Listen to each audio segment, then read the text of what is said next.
Alright, welcome back everybody, Isaman here. We are entering into the next region of the Genshin Impact, which is Fontaine, and we are arrived at the Caravan Ribat, and this is actually the area where the Sumeru, or the desert region, starts, and I have no idea how we'll enter Fontaine, but let's see what happens.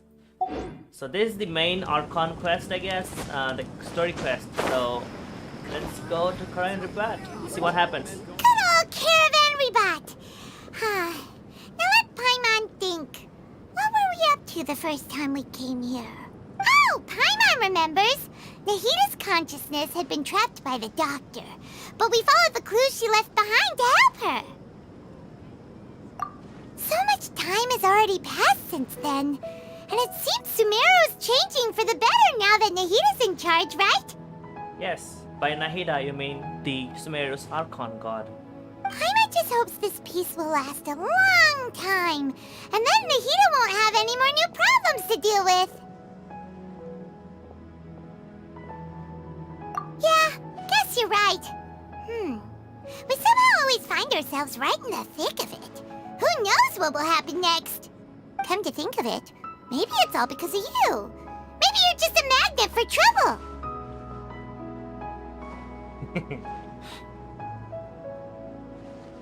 Huh? Me? Before Paimon ran into you, Paimon never ran into any trouble. At most, when she was super tired, Paimon got caught in some strange whirlpool and sucked out into sea. And even then, you fished Paimon out. Is that what really happened? There is some mystery behind this entire scene, you know. I think Paimon is some sort of god that she forgot about herself in the past. I don't know. Anyway, for Nahida's sake, maybe we should think about heading to our next destination for now. Yes, next stop, Fontaine, yes. Ah, Right. look who it is. Running into you in a place like this? I can see you two still love wandering around. Yeah, Dea. Dea's alright. Oh, it's Dia! Since when are we just wandering around? We're usually taking care of some serious business. Even though it may have nothing to do with our journey. But never mind that. What brings you here? I just finished a commission in the desert for a usual client of mine. Nothing too interesting. Just escorting a shipment of goods. I'm on my way to report back. That's when I saw you two all the way over there, chatting away. What were you two talking about anyway? Oh yeah, we're preparing to leave Sumeru. Huh? You serious? Can't say I saw that coming. But you are travelers after all. I guess you'd never stay for too long in one place. Bumping into you like this will become a rarity. I'm starting to feel sad just thinking about it. Hey, how about I gather a few mercs to escort you two? What do you say? Sure. Thanks, but no need. Oh, Paimon had no clue you'd miss us so much. But don't worry, we'll come back to see everyone when we get a chance. Sounds good. All you need to do to get to Fontaine is cross this stretch of desert and navigate some waterways. Knowing you two, I'm sure it won't be anything you can't handle. So, when are you leaving? Oh, wait a sec. Paimon just remembered there are still a few dishes in Sumeru that Paimon hasn't tried yet. Now, where's that list Paimon made? Yeah, best reaction. Who's this guy?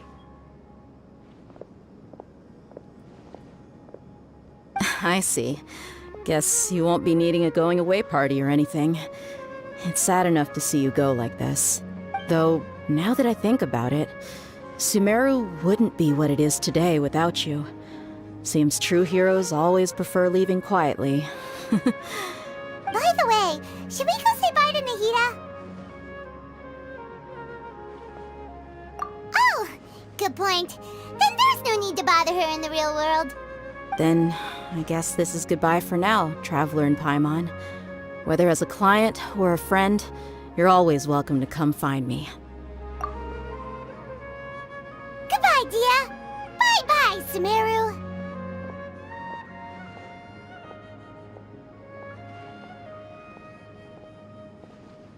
Bye bye, Sumeru.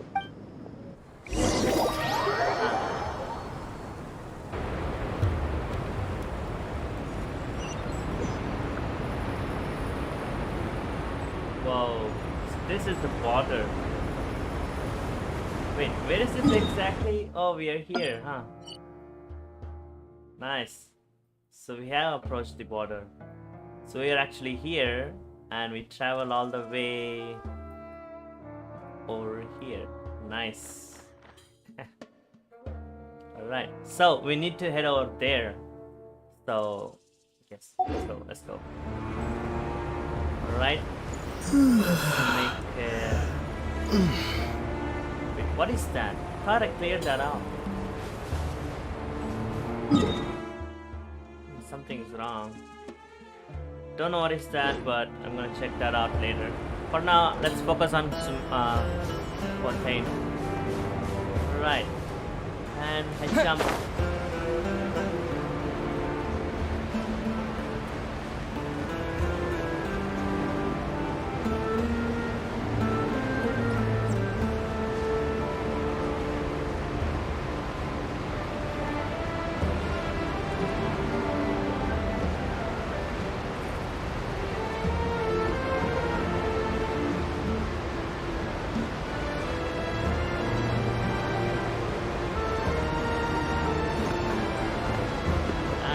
Falling down.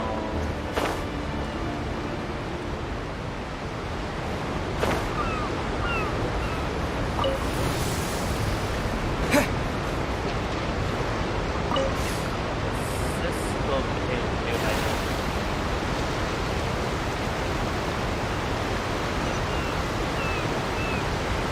Maritime harbor.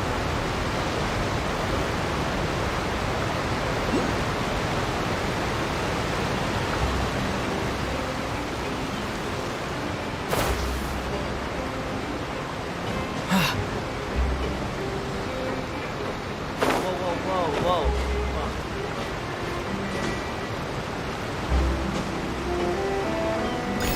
There you go. Hydro plus. Got something.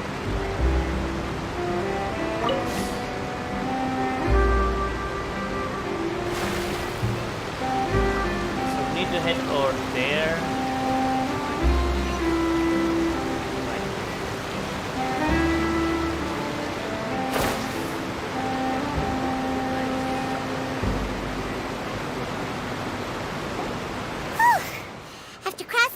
Sand and water, we finally made it! Oh, this must be Fontaine's port! Wow!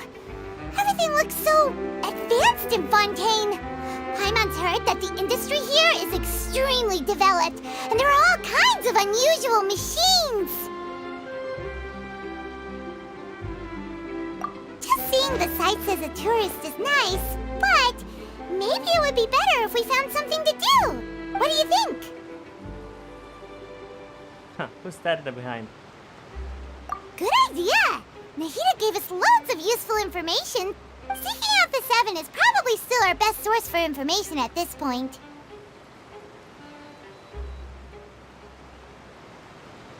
Yeah, the more we can learn, the better. So, what do you think the Hydro Archon's like? Will we get along? Nahida said that she has a very unique personality, whatever that means. To learn about a nation's god, start with the nation's people. There seems to be some locals talking over there. Let's go see if we can join the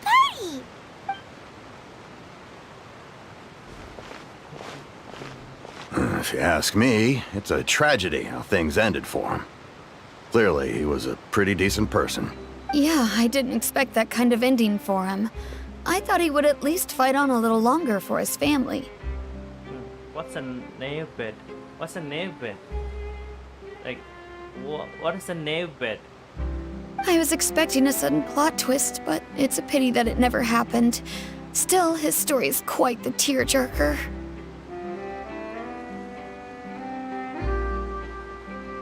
So nave bed, I think it's just some sort of maid who arranges beds for people who travel in the Titanic.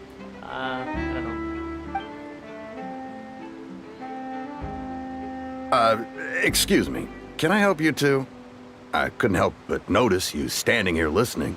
Hi.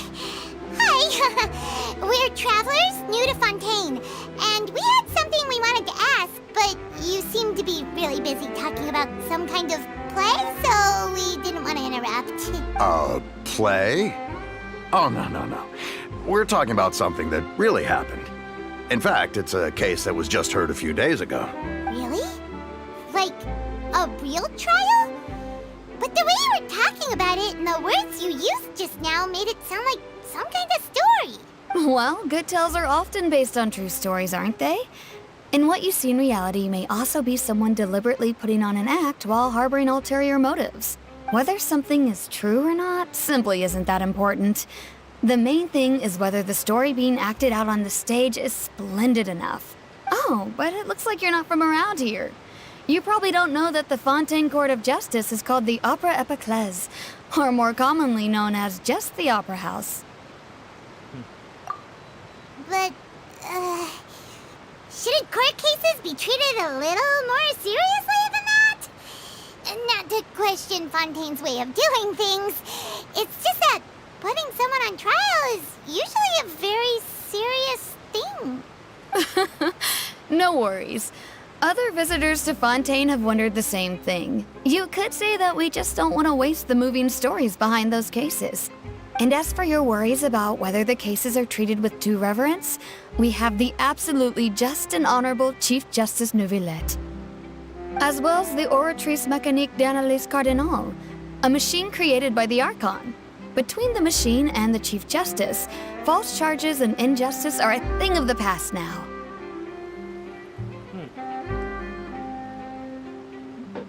So, we should probably tell this to Yanfei. She's into all this kinds of stuff, lawyering stuff, you know. Oratrice? Is it some kind of machine too? Oh, Paimon's curious. We should check it out if we get the chance. Wait, Paimon almost forgot to ask you our question. Do you know what we should do if we want to meet the Hydro Archon? Oh, that's easy. Just go to the Opera House. Lady Farina practically lives there. You could definitely say it's her biggest passion. I think what they mean is that they wish to speak with the Archon personally. In that case, I'm afraid it's going to be a tad more difficult. You'll have to make an appointment well in advance, and it'll depend on whether or not she has any time slots available. Huh. Is the Hydro Archon super busy taking care of official stuff? Wait, didn't you say that she's always at the Opera House? No. Lady Farina seldom takes an interest with the nation's affairs. The reason it's difficult to make an appointment is simply because she's incredibly popular. Huh. That's right. After all, she is the Archon. Though she may tend to get a little dramatic from time to time, people can't get enough of her. Huh. First time Paimon's ever heard of an Archon being described that way before. Wait! Paimon gets now! The Hydro Archon is kinda like a big celebrity here, right? Yeah, I suppose you could say that. Perhaps you could even say our mascot. Hang on. This is still Fontaine's Archon you're talking about. You should show some more respect. Yes, you're right. I guess I should at least try to be a little more respectful in front of visitors. Otherwise, I might get arrested and find myself face to face with Monsieur Neuvillette. Come on. Sure, there's a lot of laws here, but nobody's going to be arrested for saying something disrespectful about the Hydro Archon. Alright, I think we get it. Thank you! At least we now know that we can find the Hydro Archon at the Opera House. But who knows how long making an appointment will take? Guess we could have a look around the city in the meantime. Hey! What are you looking over there for?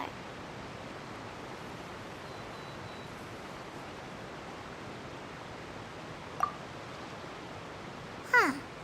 Maybe something's the matter. She isn't going to jump into the water, is she?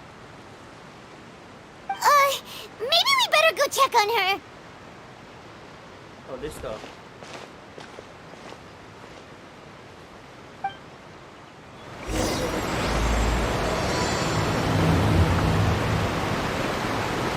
This is like a France or a French word, I guess. Nice. France and French. Very cool. Hello there, Mr. Wind Lady. I know your parts are windy.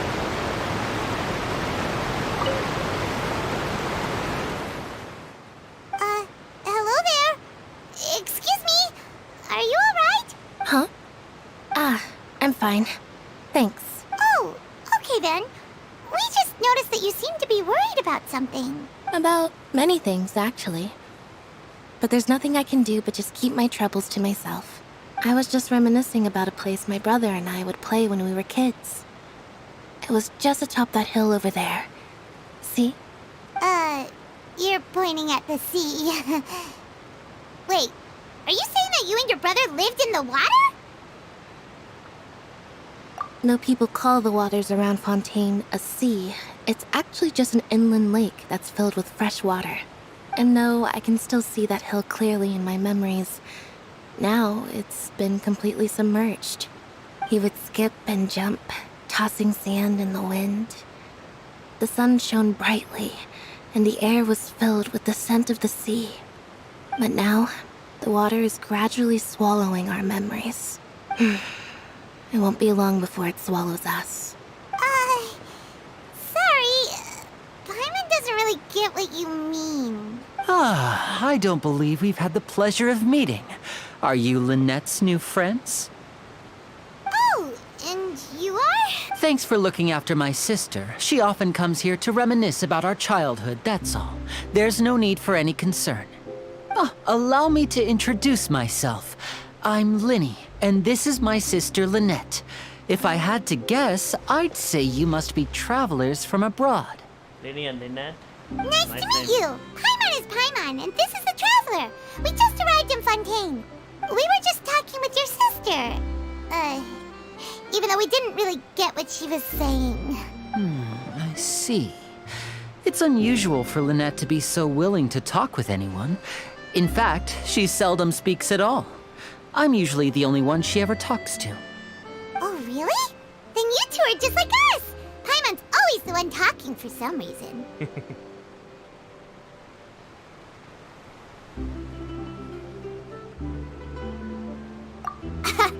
So that's how you think it is?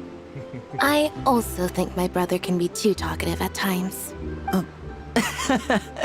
Seems you were right, Paimon. We are quite similar. So, what did Lynette mean just now when she said that the water is engulfing your memories? And that it won't be long before it engulfs you too? Oh, that.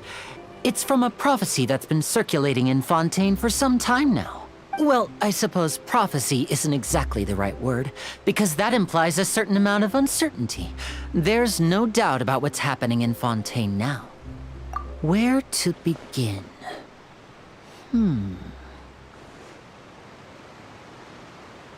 Let's put that question on hold for a moment. We still haven't formally greeted each other yet, have we? Did all the introductions earlier not count? Hello, traveler.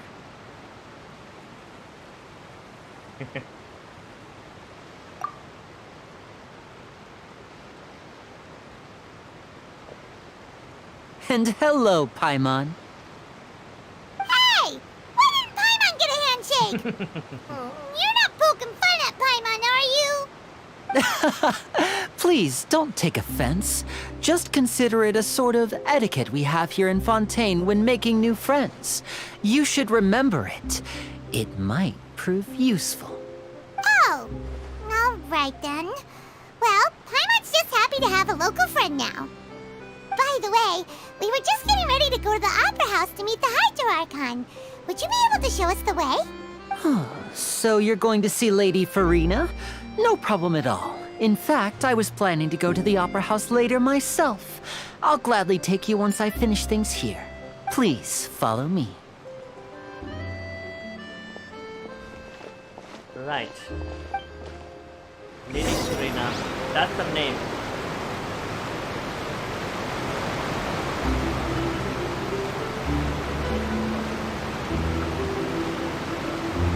We're walking.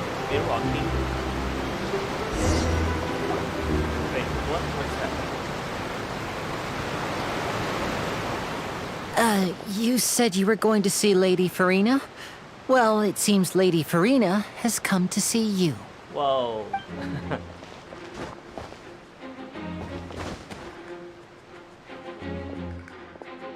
Is this side or... Whoa.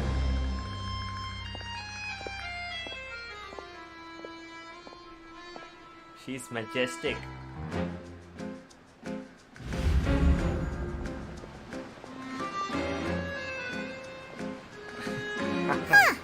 So, she's the Hydro Archon? But how did she know we were looking for her?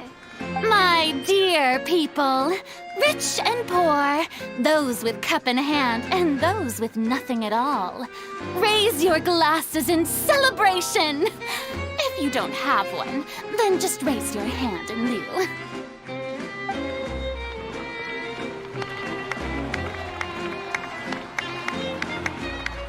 As you can all see, two unfamiliar travelers have arrived in our nation.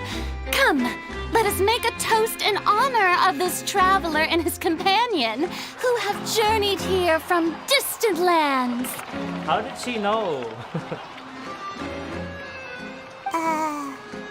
Is she talking about us?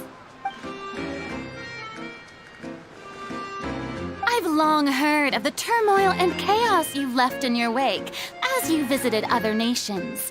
But I welcome you nevertheless. No, I have come to receive you personally. Fear is for insignificant cowards.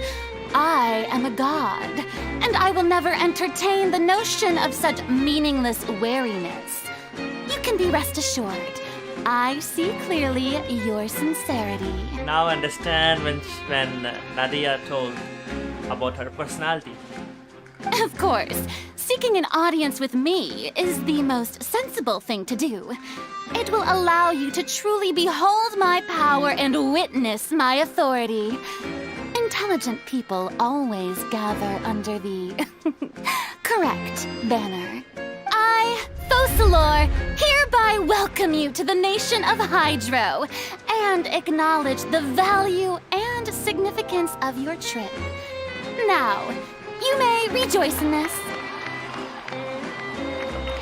Wow. Yeah, Paimon still can't believe it. Feels like we've only been here for a few minutes. But the Hydro Archon's entrance was, how should Paimon describe it? A little over the top? Miss Hydro Archon? How did you know we were coming? I see. As Outlanders, you inevitably lack even some of the most basic understanding. Don't forget that even the gods can be divided into the mediocre and the excellent. I suppose it's only natural for you to be awestruck by my abilities. Wow. You had best stop and consider. Do you really have the noble qualities and etiquette necessary to communicate with a god? All it takes is a flick of my finger for me to know everything about you. Whoa, talk about sounding high and mighty.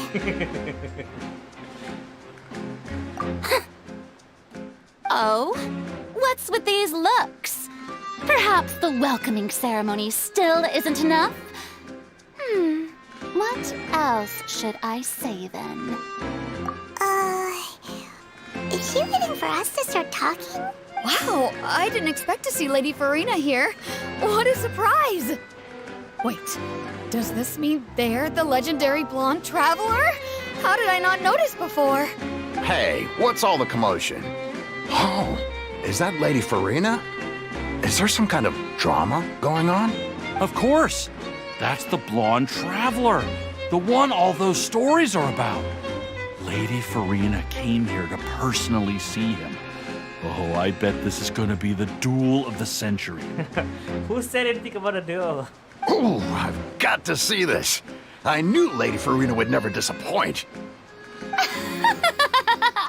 Yes, but don't get too excited now. My dear believers and spectators alike tend to get quite rowdy, and despite Despite the noise, I've come to tolerate all their ruckus. You may consider this my reward to all of you. I have determined that there will be an epic duel between myself and this traveler from another land, just as you were hoping to see. Wow. Now she wants to fight? Aren't we getting a little ahead of ourselves?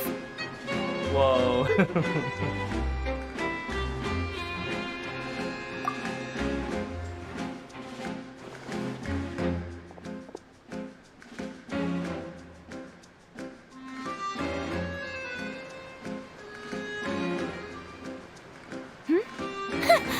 Are you not afraid? Might I remind you that this is a duel against the divine? Oh, she got scared. What are you trying to do, traveler? Provoking a god in front of her people? Stand down, Clorend. I admire his bravery. Few have the courage to draw their sword against a god. He is obviously a true warrior. Unfortunately, people nowadays only crave to be thrilled, and a mere duel will not slake their thirst for excitement. I'm honestly scared of Shogun, but she's not. This girl, Lady Farina, is not that much scary as Shogun, though. Huh. Yeah, she's right. Just a duel wouldn't be all that interesting. On Araneus, criminals are always requesting duels to defend their honor. I'm getting a bit old, to tell the truth. You see. Then, as the god of justice, I shall face this traveler in another kind of duel. A duel in court! All right! Now that'll be worth seeing! Right. This is Fontaine, after all.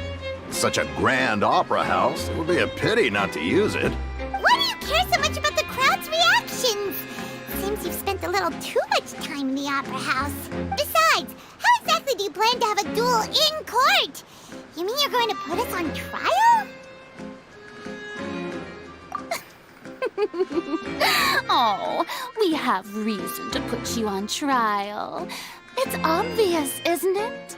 According to Fontaine law, no one is permitted to release any flying objects within Fontaine city limits during the first 3 days of each month.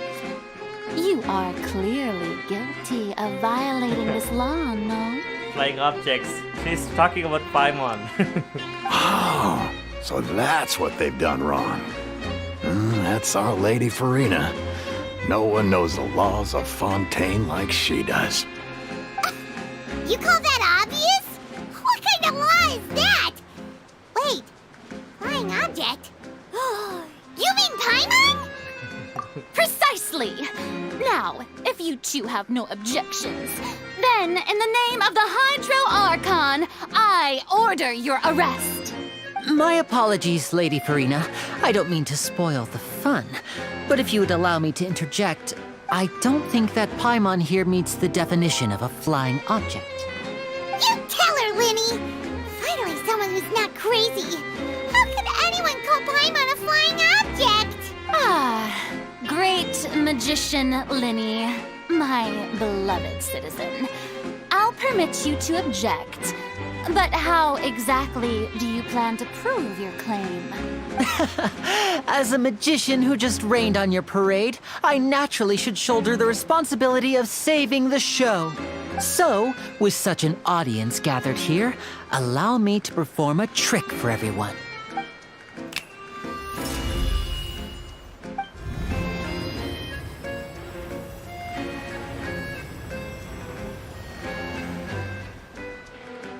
Wow. Ta-da! What's that on Paimon's back? Hey, when did Linny do that? Ah, when Lady had my back. Oh, I did something. He did not release her. Yes. There. As you can all clearly see, Paimon should be classified as, well, something like a balloon. This rope has been in the traveler's hand all along. It was just that no one could see it before. Huh? You call that magic? You've got to be joking. I thought it was pretty good. Nice one. Huh. I'm not sure what to think. It seems Lady Farina's charges no longer hold water. Uh-oh.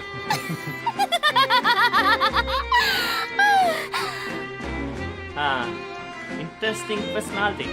Amusing. Very amusing, Linny. Just the sort of unexpected twist that I enjoy. With you here, today's performance can finally be called complete. Performance? You see all this as a performance? In which case, consider the matter of your trial resolved. The god of justice will not bring charges against an innocent person. But when there are valid grounds, I will not only judge travelers from abroad, but even the gods of other lands. Wow. Shogun will destroy you, Miss Farina. I look forward to seeing your upcoming performance at the Opera House, Mr. Linny and Miss Lynette. That's enough for now. Toodaloo!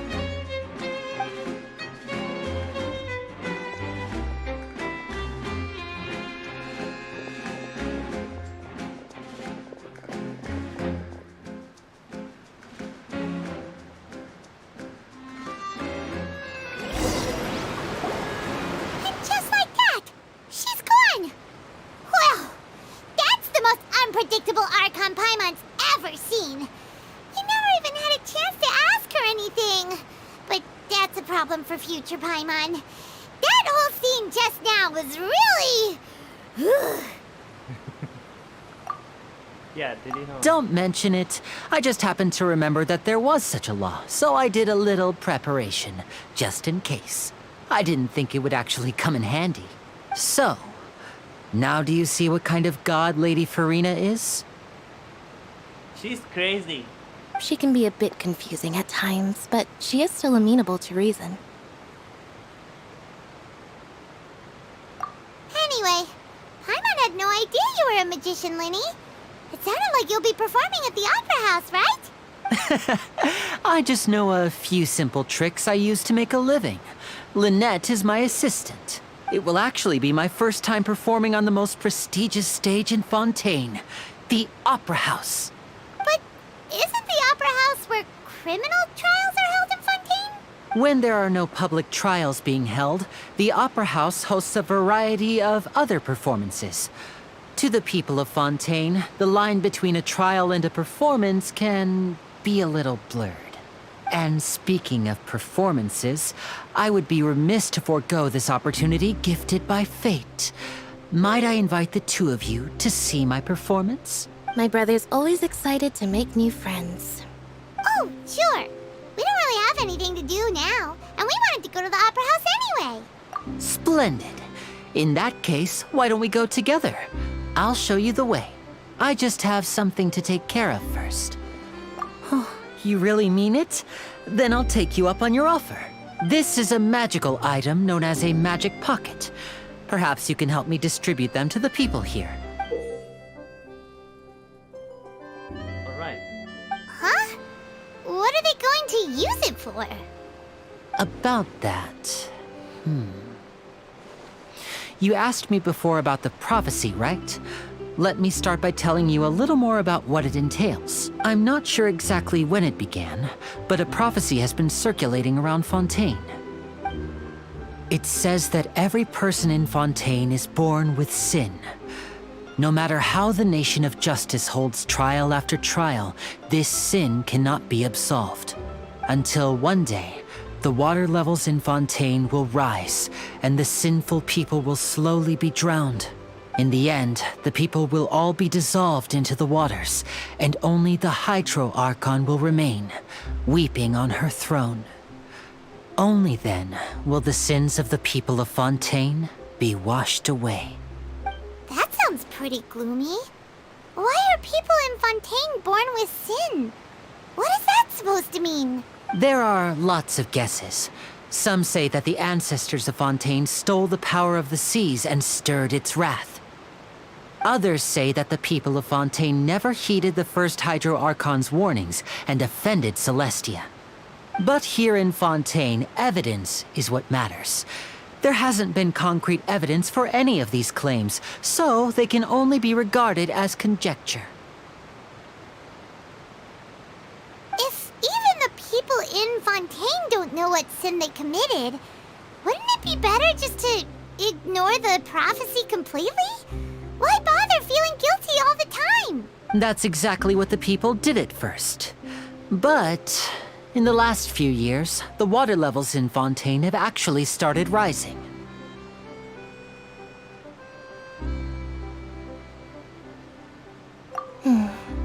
Many places have already been completely submerged, and now lie beneath the sea.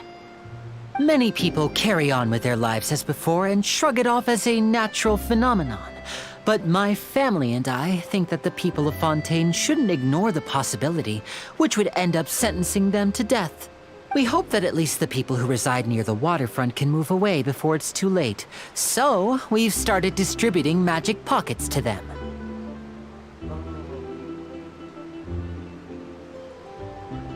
As a magical item, these magic pockets have astonishing capacity. I'm sure they will come in handy when people are moving their belongings. Oh, Paimon gets it! It's like preparing for a rainy day! But this is more than a bit of rain. Perhaps only absolute power could ever contend with such a catastrophe. But who knows? We're just tiny specks in the grand scheme of things. Now, if you'd like to help, then please give these magic pockets to anyone nearby. Be sure to convince them to take it, regardless of what they say. Days finally come to meet up with Zuria. Let's head over to Fermina's camp right away!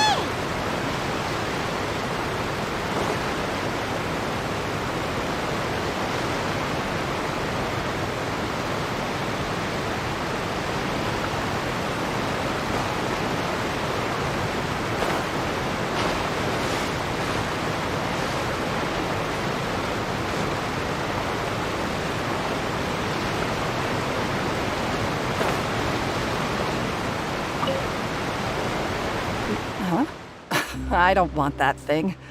Way I see it, if the prophecy's true, it's still gonna be a long time before the water can cover everything. Life is all about living in the moment.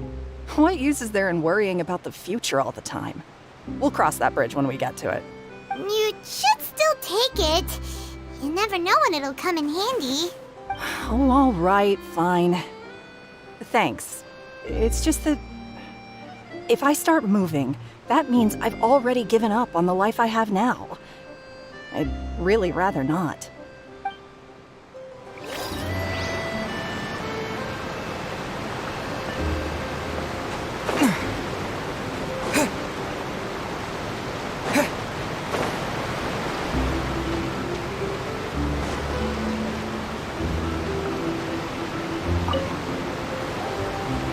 So you're the blonde traveler that everyone's been talking about. My apologies for not recognizing you earlier. Oh, a magic pocket? Seems you really thought of everything. I guess it's better to prepare for the worst and hope for the best. Thanks. Please, also thank the magician on my behalf when you get the chance.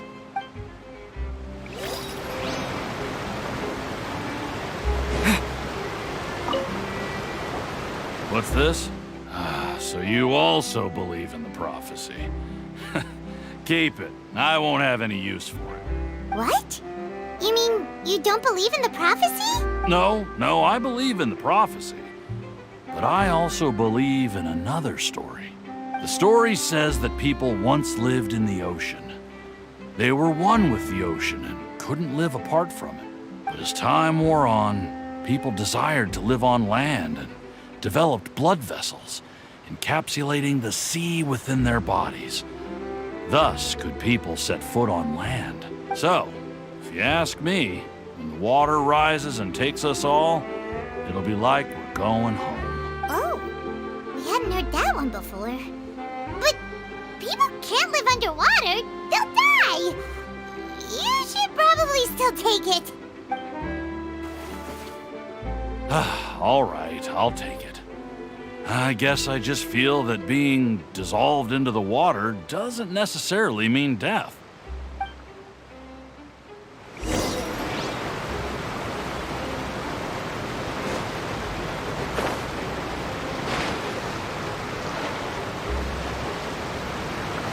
Oh? You already handed out all of the magic pockets? That was fast. So, what did people have to say? I bet you heard some, interesting opinions. Yes, but that will change once disaster strikes. I know they'll change their minds, so it's only right to help them prepare. Is there anything else you need to do before we leave? Yes, one last thing. I have the magic pockets made by a workshop in the court of FONTAINE. Since we're out and about, I was thinking about bringing him some more materials. So, you want to collect materials? Just tell us what the materials look like and we'll help. Many hands make light work. Oh, that would be much appreciated. We'll need some romaritime flowers. I remember seeing them near the waterfront on the east side of the harbor.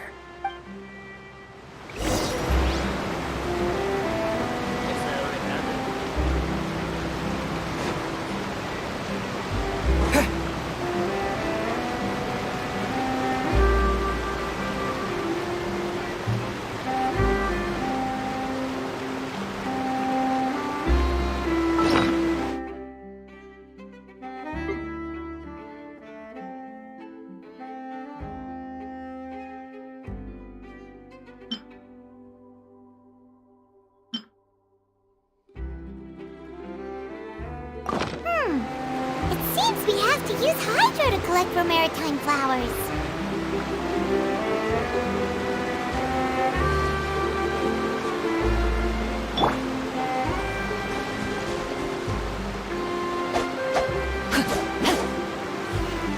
Rain outlines your fate.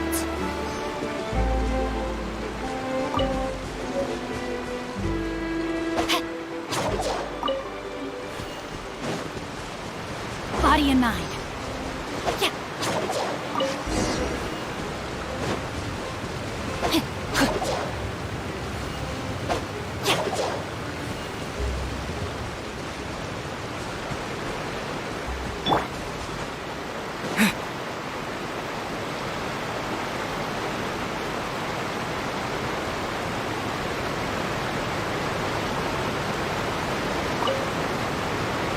You made quick work of that. I can tell you're an experienced traveler.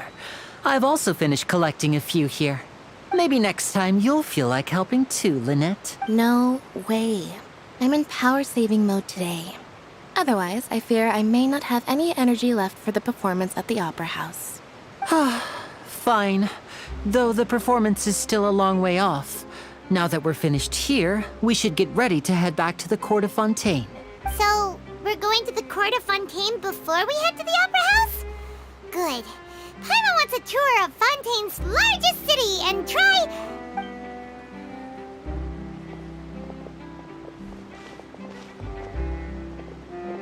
Wait, shh. Have you noticed that person over there? The young girl. Huh? What's wrong with her? Paimon didn't notice anything. She's obviously a thief. Magicians and thieves practice similar methods. We divert attention, and a distracted audience is one that won't discover what you're really doing. Watch her movements carefully.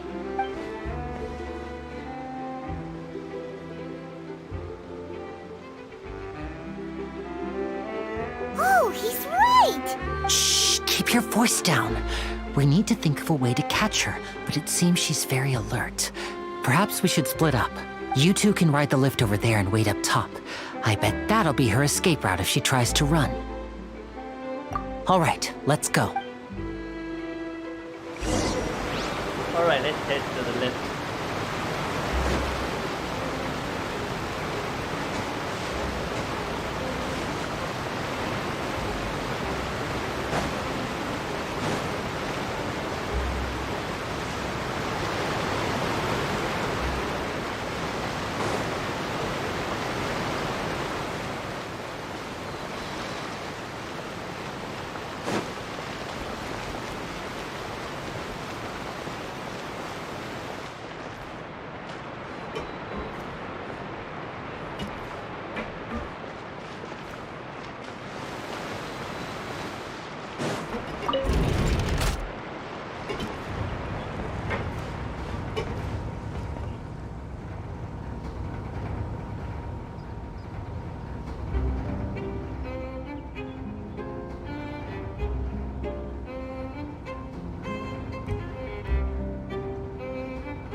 not getting crushed.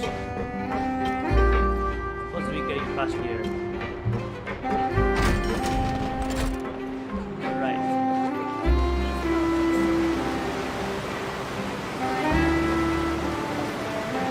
This is the spot where Linny wanted us to wait. Is that her? That's her. Oh, look! Isn't that her?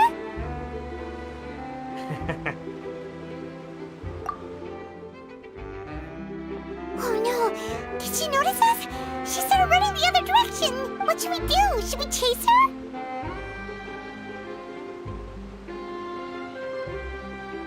Yeah, there's the... You're right. She might also be trying to lure us away. Nothing's happened for a while now. Paimon wonders if Linny caught the thief. Yeah, let's go. Whoa. The thief has escaped.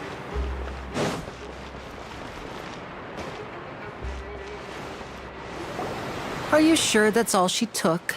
You should check to make sure you're not missing anything else. No, that was all. Oh, I can't thank you enough.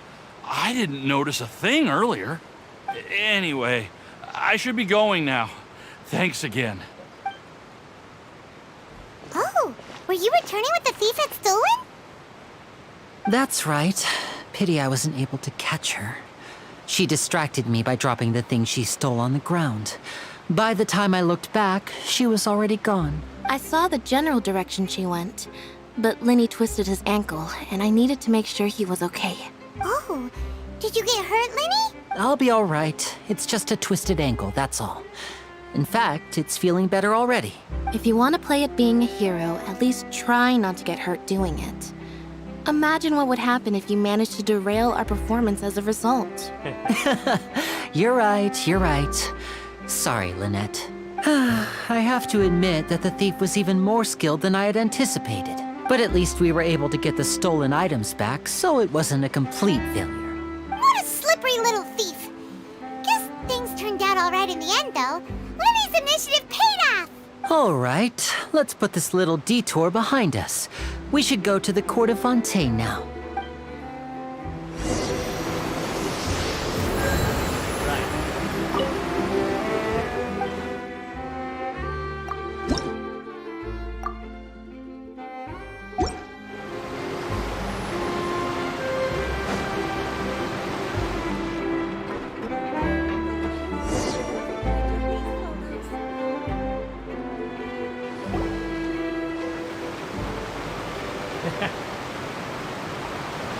Paimon is just running away. It's good. So, we ride this thing to go into the city? What an ingenious way to get around. People in Fontaine really know how to use water. This is an aquabus. It allows people to travel between several key locations around Fontaine. It's pretty convenient, but the ride can become a little dull after a while. The scenery is always the same. That's why it's better to travel with friends. So you mean it's still boring even when I'm riding with you? No, that's not what I meant. It's just that, well, you don't really talk that much.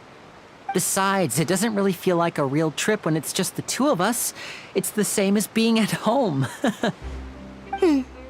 Whatever. Guess that's what it's like to be an older brother. It's about time for us to leave. Let's get on board.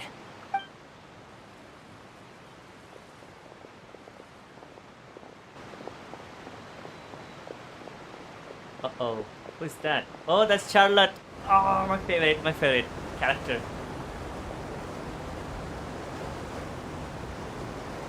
Charlotte is Oh, here. excuse me! Aren't you the great magician Linny? And his assistant Lynette? Hello. I don't believe we've... It's Charlotte. She's nice. I'm Charlotte, a reporter for the Steambird. Nice to meet you. From the Steambird, huh? We've often relied on your paper to promote our performances. It's an honor to meet you. Wait, Could that be the legendary traveler who's been making headline after headline in their journey across Tibet?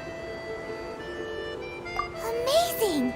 You recognized everybody almost immediately! I wouldn't be much of a reporter if I didn't know who's who, would I? Wow, today must be my day. Who knew I would end up on the same boat as so many VIPs? Could my vision finally be showing me some favor? So, Charlotte, what do you usually report on? Well, when there isn't any breaking news, I mainly cover the trials at the Opera House. You can still manage to keep readers' attention as long as you tell things from a clever enough angle, even if it's the same old topics. For example, reporting on how a scammer once deceived vulnerable girls into relationships, or how a financial criminal was once so poor that they ate a single piece of bread for 5 days.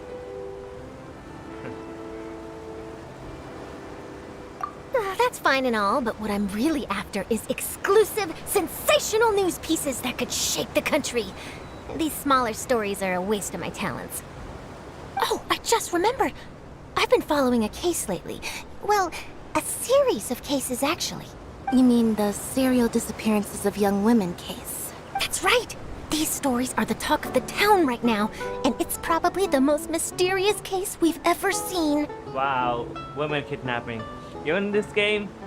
If I'm the first with a draft ready to publish when the case is finally cracked, and it's the headline story in the Steambird, oh, when that happens, I bet all the other reporters will shed tears of envy. I've already gathered all kinds of materials. I just can't wait for the truth to be revealed. So, what is the serial disappearances of young women case? You mean the culprit hasn't been found? That's right. The first missing girl case happened almost 20 years ago. And ever since, after a period of time, another girl disappears. What the cases have in common is that the girls are all of a similar age, and that they've all vanished without a trace. But the scariest part is that to this day, none of the girls have ever been found. Many suspects have been arrested over the years in connection with this case, but shortly after each arrest, another disappearance would always happen.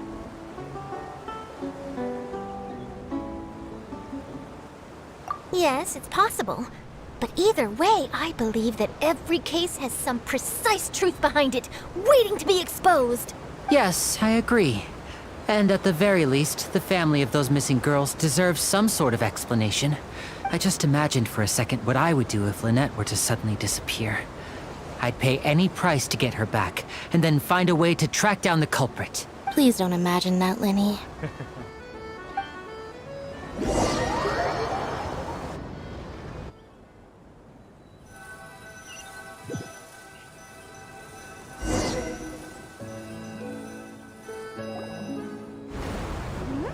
Hey, we're almost there! Look!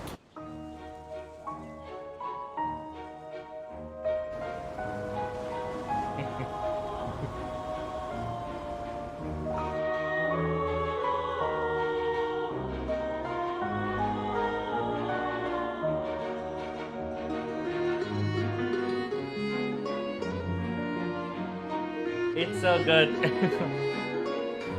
So this is why my friends told me to play Fontaine.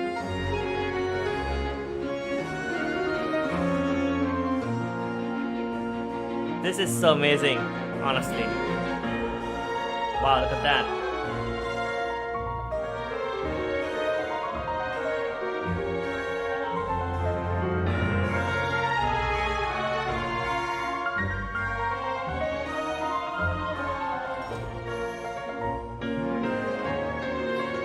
Well, I really enjoyed chatting with you. Life should be full of pleasant little surprises like this. Yeah, us as well. The ride went by too quickly. I have an interview to get to. I should get going before I'm late. Okay, Hyman hopes we can chat again soon, Charlotte. See ya! Bye now. Oh, be sure to stop by and see me at the Steambird when you have time. What a tough job. Always running around and interviewing everyone.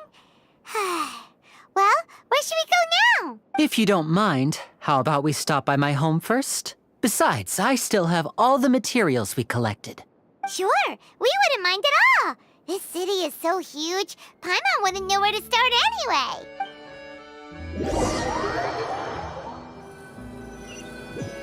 Alright.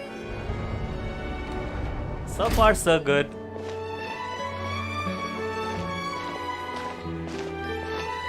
Wow, what is that?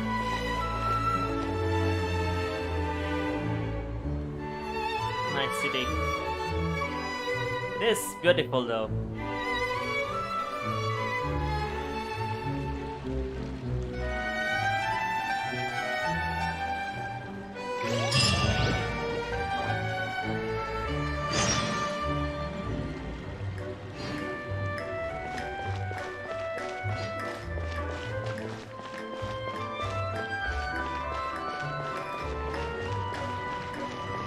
What is that thing that's running in between?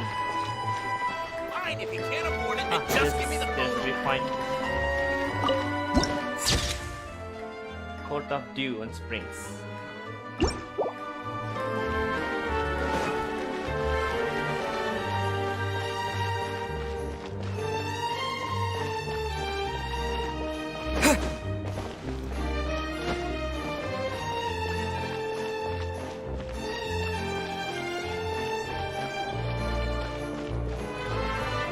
Wait, these vendors are not unlocked yet, right? There's no point worrying about the future. Yeah, look. Sarah. Snack shop manager. No way. I'm not guessing. Wow. This looks like San Francisco. This is our current abode. Ah, Fremine, you're home.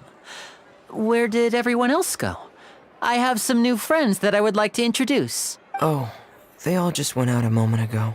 I see. Everyone is getting busier now that Father will be returning soon. I suppose that can't be helped. Allow me to introduce you to my little brother, Fremine. He is a phenomenal diver. Hello. Nice to meet you. Paimon is Paimon, and this is the Traveler. Oh, you sound very proud to have a diver as a brother, Linny.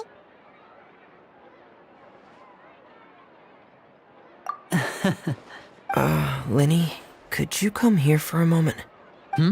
What is it, Fremine? Do you have something to tell me?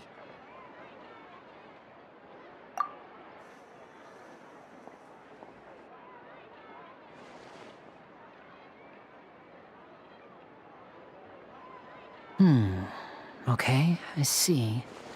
Is everything all right? Oh, it's nothing. We were just discussing a little housework. Sorry for the interruption. Oh, before I forget, the Traveler and I collected more materials to make magic pockets. Were you able to get any, Fremine? Yes, I went diving and gathered lots of materials. I was about to give them to you. That's our Fremine, always quick with the underwater work. All right, I'll take these to the workshop.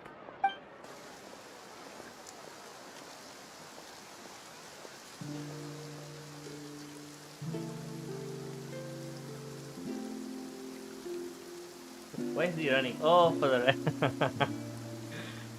nice.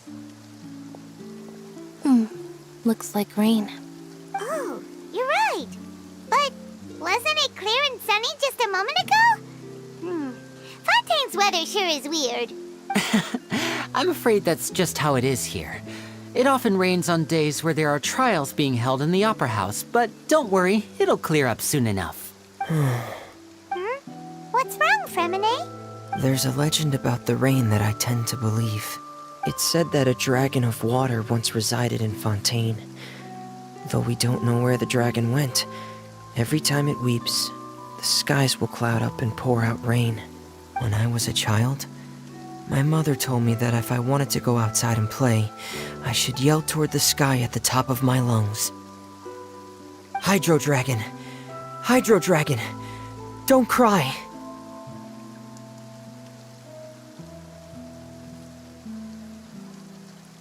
If it's an elemental dragon, then having the power to make it rain wouldn't be very unusual. Let Paimon try something. Hydro Dragon, don't cry!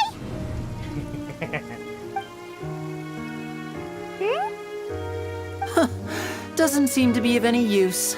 It is just a legend after all. You know, you might be a more popular magician if you understood the concept of romanticism. Or could at least play along. Sorry, it might be because we've never met the Hydro Dragon. Perhaps it can't be comforted by the words of strangers.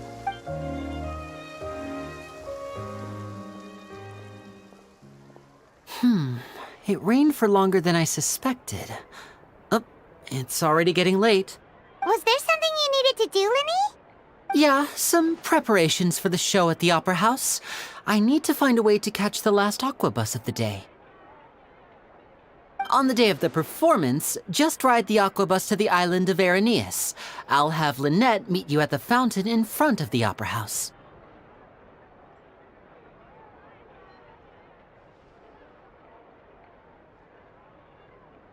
Oh, are you leaving now? What is it, Fremine? I'm in a hurry. Oh, I get it. You feel nervous delivering the materials for the magic pockets, is that it? Perhaps we could trouble the Traveler to help us take these materials to the Beaumont workshop and deliver them to the owner there? I'm afraid that Fremine can be quite introverted, and the boss there tends to be pretty talkative. Fremine has always been a little afraid of her. No trouble at all. Don't worry, we're on the case. Sorry for the inconvenience.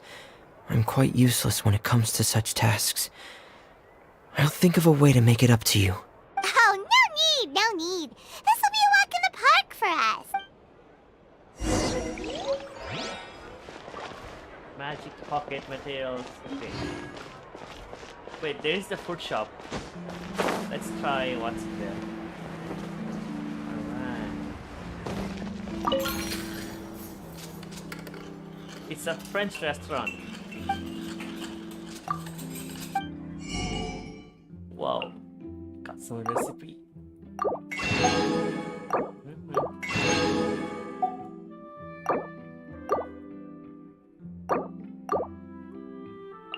What?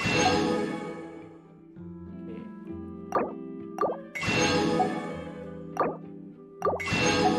Fanta. Is that Fanta? It's Fanta, that's nice. I just first stage is twice, not oh. It's 4 actually.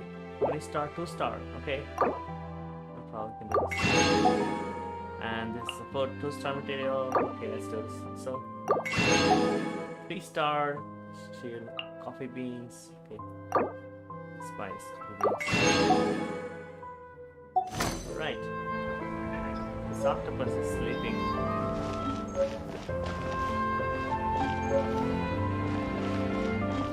This is very cool, huh? Let's try recipes. Pile them up, come get it. Butter chicken. Alright, there you go. Learned everything. Let's see. Charcoal. Charcoal 5, 12. 5, 3, 7. Spill. 2, we got 2 of them already. Egg and sugar. Let's make it.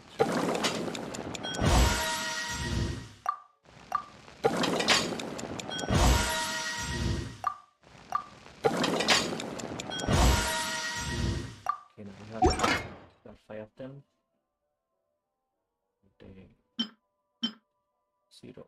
Wait, what? Oh, sugar problem. I thought we had a lot of food to eat, but oh, this we have 20. This nice. We need sugar. Lots of sugar though. Crab roll, no.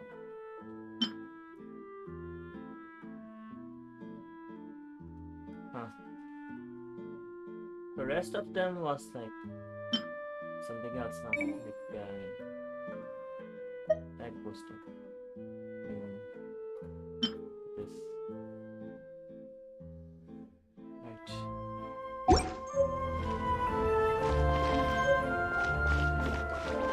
This girl is always running around. Who's this?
Port of Fontaine. We have reached the port of Fontaine. Okay, right.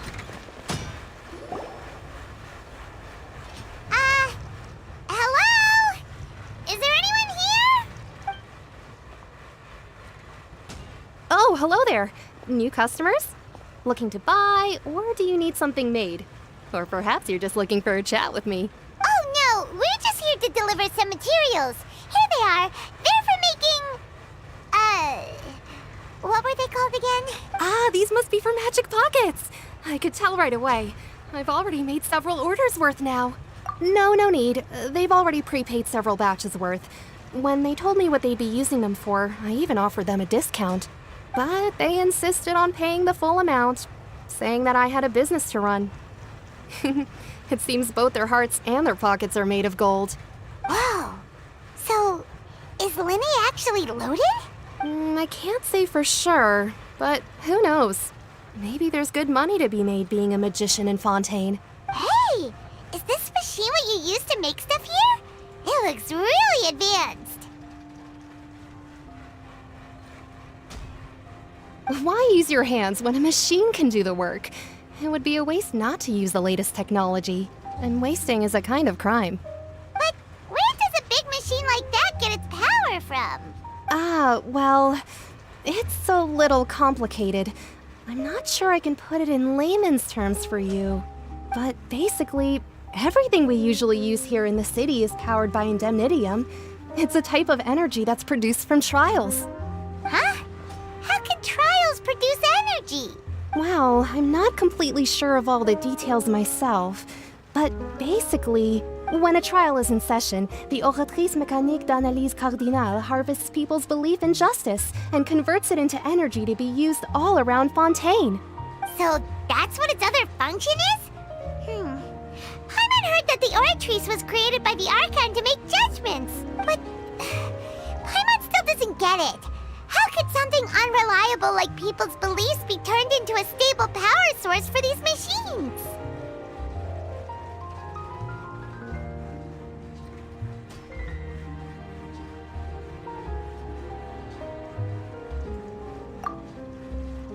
Oh, yeah! So that means the Hydro Archon relies on the machine to take the energy created by belief and turn it into power for all of Fontaine, right?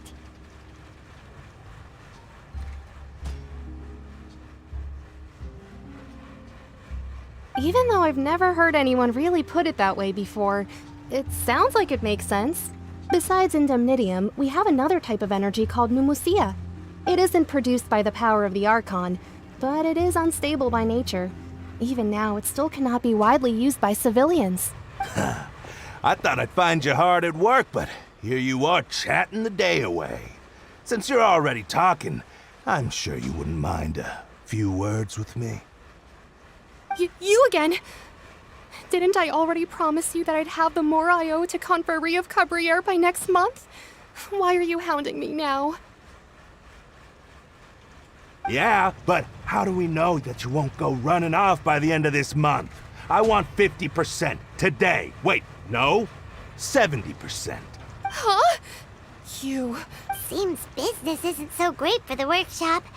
We've already finished our job and delivered the materials. Maybe now's a good time to leave? Hey, hold on. Before you go around trying to collect payments, why don't you settle your own debts first? Wait, what child? Oh my god. Wait. If Confrérie of Cabriere wants to poach clients from Northland Bank, that's fine. But I'm afraid you still owe the bank a hefty sum of mora. So why don't we work things out between us first, before you get back to your little conversation here? Why is Charlie back? I thought we kicked his ass back in Liyue. What the fuck? You're from Northland Bank. But we said we'll pay everything we owe next month. Why are you hounding me now? Traveler, Paimon! I didn't think I'd run into you here in Fontaine. What are the chances? We're surprised to see you too. What are you doing here in Fontaine? You didn't want to stay in Snezhnaya?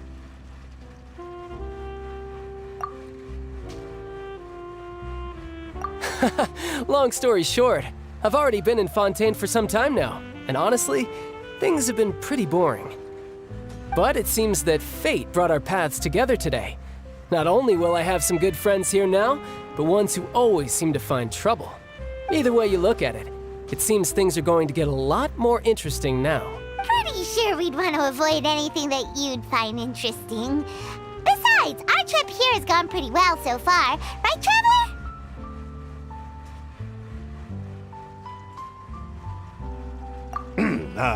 Hey, you, Northland Bank boy. Aren't you forgetting something? Don't interrupt. It's not often I run into the Traveler like this. Why don't you wait for me over there for a while? You kidding? Aren't you the one looking for us? You really expect us to sit and twiddle our thumbs while you catch up with your friends? Listen to me, boy. If you want your mora, fine. Why don't you come and take it? Hey, I just said not to interrupt.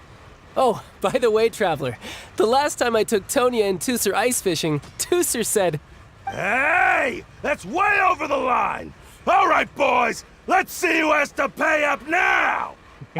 Can you at least let me finish one sentence? Fine. Though the bank told me not to get rough with our clients, you're the ones who started it. This is an act of self-defense. You two will have to be my witnesses, okay? Alright, okay, sure. I'm sure this won't take long.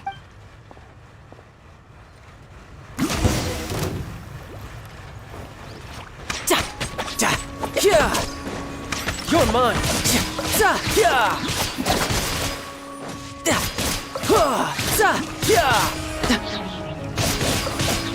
Bring it on!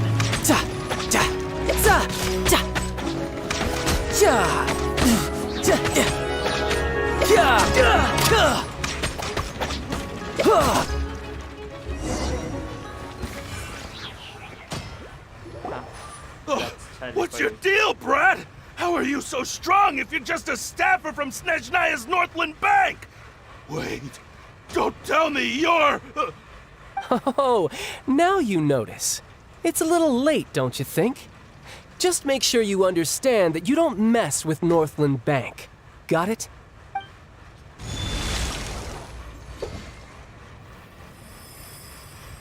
Huh? Now's my chance! What just happened?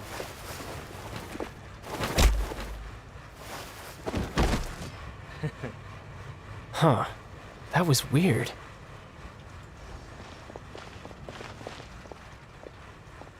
I'm not sure.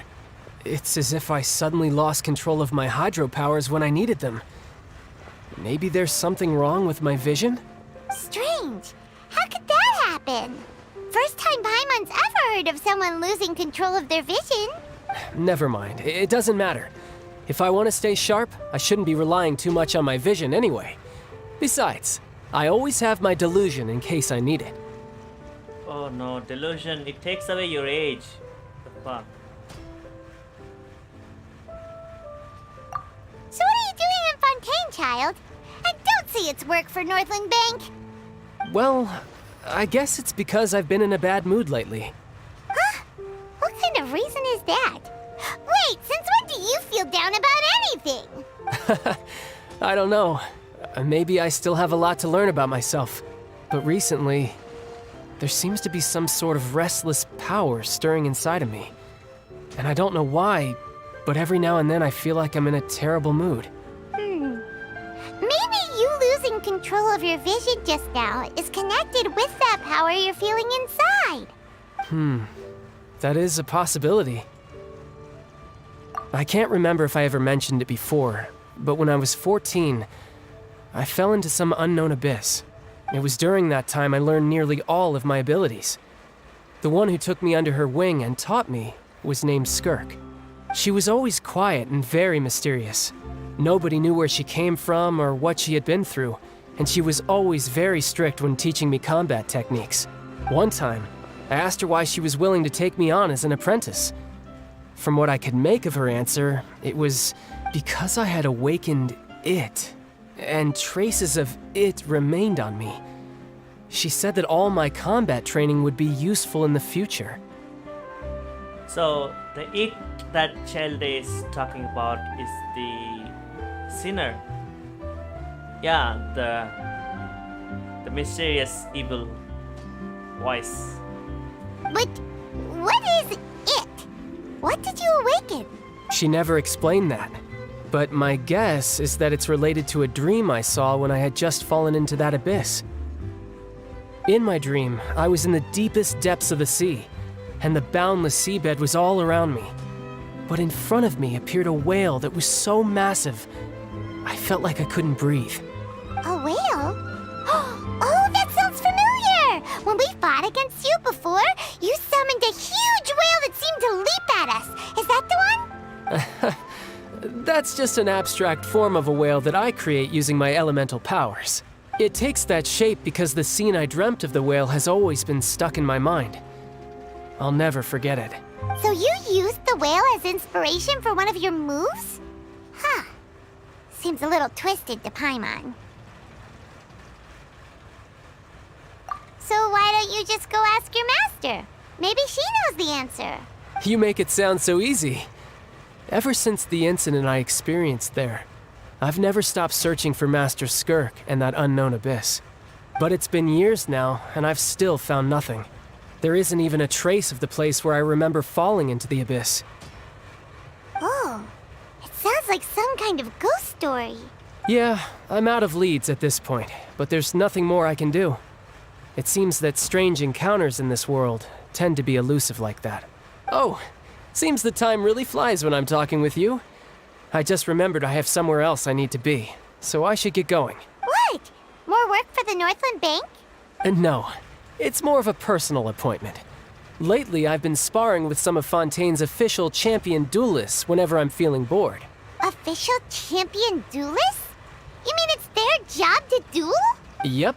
In Fontaine, before a criminal goes to court, they're given one chance to defend their honor by requesting a duel with an official champion duelist. The champion duelists are all-powerful fighters selected from among the nation's best. And the duel itself is a no-holds-barred fight with no specified stopping point. So engaging in such a duel is regarded as a symbol of defending your honor. If a criminal manages to win the duel, they'll be acquitted. But if they lose, they'll have no choice but to stand trial. And the worst-case scenario is that you're simply killed in the duel. Wow. Though it's rumored that Fontaine has a death penalty, from what I can tell, no one has ever been officially sentenced to death. So really, the only people who opt to duel are those who have suffered a grave injustice in being accused, or those who greatly value their honor. Otherwise, why gamble with your life? So, do many people actually get out of their trials by winning the duel? Apparently, it's exceedingly rare for anyone to actually win. Fontaine probably enacted this system as a way to show that the nation respects the honor of its citizens. Besides, none of the champion duelists are to be trifled with, which is exactly why I was itching to face them as soon as I got to Fontaine. Apparently, the one I'm meeting today, Clorinde, is the strongest of the champion duelists. I had been asking her for some time before she finally agreed to face me today. Well, that's child for ya. Paimon feels like we heard that name somewhere before. Clorinde. Huh. Oh, before I forget, I want you to have this. Huh? Your vision? You're seriously just giving it away? I'm just worried that it could become uncontrollable again. I'd be pretty upset if it got in the way of my duel, so I think I'll be better off without it for now. Besides, I just need you to hold on to it for a short while. I'll come retrieve it when I have some time later. Paimon knows what you're up to. You just want an excuse to come talk to us again, don't you? Whatever gave you that idea? I'll be in touch later. That sneaky guy. He said he's been feeling down lately, but he seemed the same as ever to Paimon. Well, since we don't have much to do for now, we might as well walk around and see the city before Lenny's performance.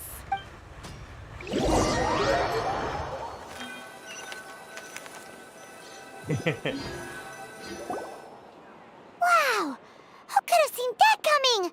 The reporter who was barely around for most of the story was the murderer all along! Sorry. Paimon was just surprised, that's all. Whew. Paimon never saw that twist coming. The murder mystery novels here are amazing!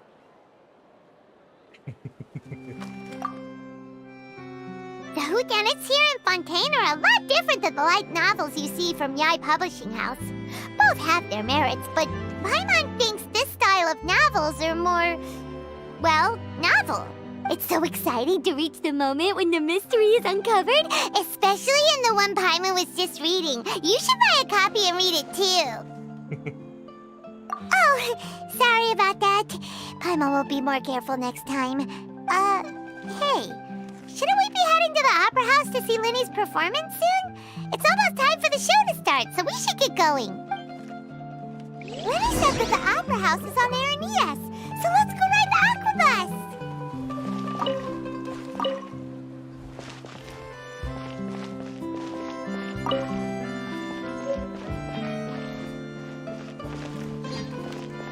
Investing too much emotion puts your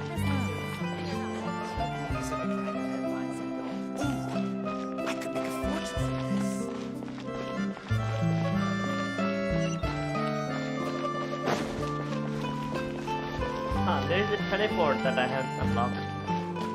This is surely a big city, you know. The court is too big to explore. City too big to explore. Look, there is the teleport. Alright, there you go.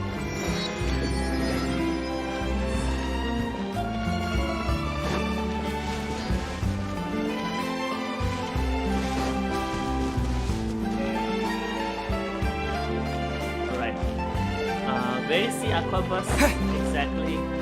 Oh, there. It's right there.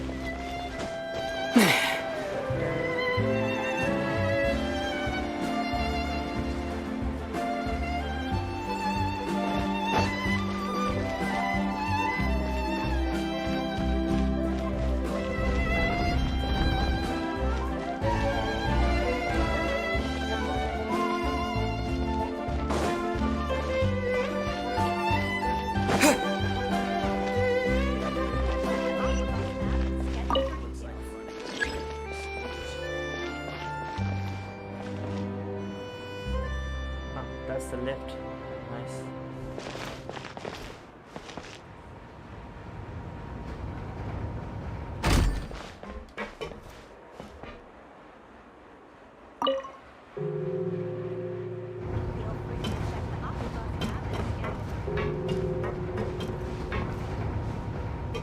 Oh, so the lift is turning so that we don't accidentally cross the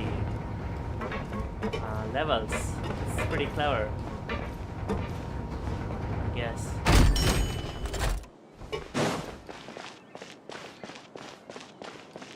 So there's our covers.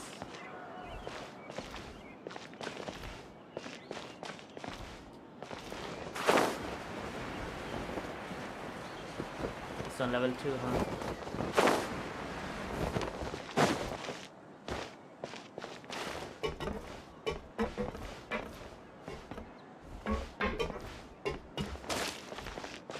Wait, what?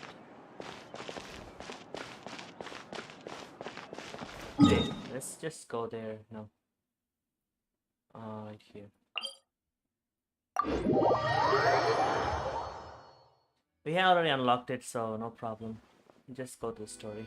Alright, I'm gonna be right back. I gotta use the restroom, so... Right, I'm gonna be...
Okay, go to the Fontaine Plaza in front of the house.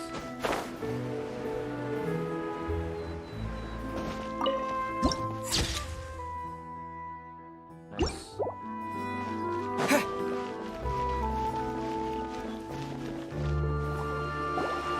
Whoa! Now this is fancy!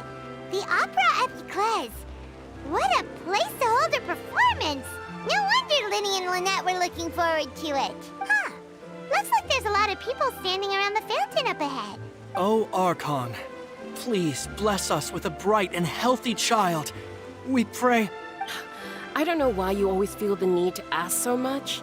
I'll be happy as long as our child is healthy and lives a peaceful life. I guess if they're our kid, then there's no doubt they'll turn out smart. Maybe this is one of the customs in Fontaine.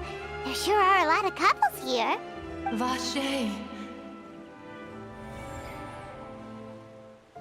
What's wrong? Vache. Vache. No, Paimon didn't say anything. Are you hearing things? Welcome to the Fountain of Lucine. All the water flowing through Fontaine converges here. It's customary for newlyweds to come here and wish for children.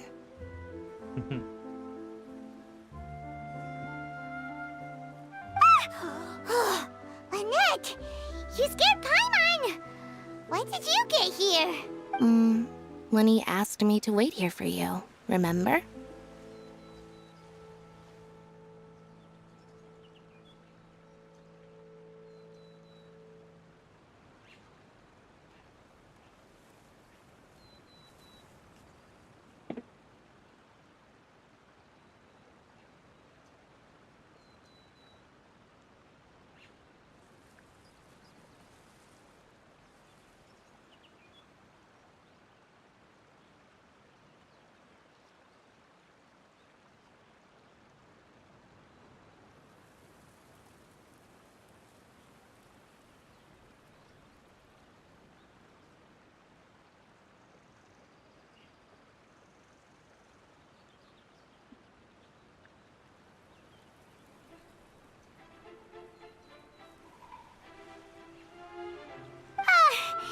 Right.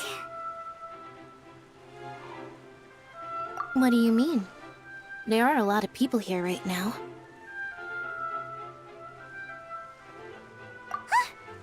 Hey, you're not trying to scare Paimon, are you? Besides, it's the middle of the day. It's not the time for eerie things. I see. I might be able to tell you something that could help explain the voice you heard. In fact, you might not be imagining things at all. I suspect that what you heard is a result of your hypersensitivity to the hydro element. Others in my family have had similar experiences. It's because of his sensitivity to the hydro element? But what would hearing a voice have to do with elemental power? When do you cry, Paimon? Wait, what? What does that have to do with anything? Just answer me. When do you cry? When Paimon's really sad? Oh, and when Paimon's super happy. Oh, and also when Paimon's really, really scared. Then you should understand that tears contain your most intense emotions. Like I just mentioned, the Fountain of Lucine is where all the flowing water in Fontaine converges. Even the tears that fall to the ground will eventually gather here. So maybe what you heard was the intense emotion coming from someone's tears. So, what did the voice say? Huh. If you were hearing their emotions, then Paimon wonders what happened to them. Rather than worrying about them, we should worry about my brother first. Don't let that calm look of his fool you. He tends to get pretty nervous just before a performance. So chatting with Linny might help him relax a little before he goes on stage. Oh, right. That makes sense. Let's go in and see Linny.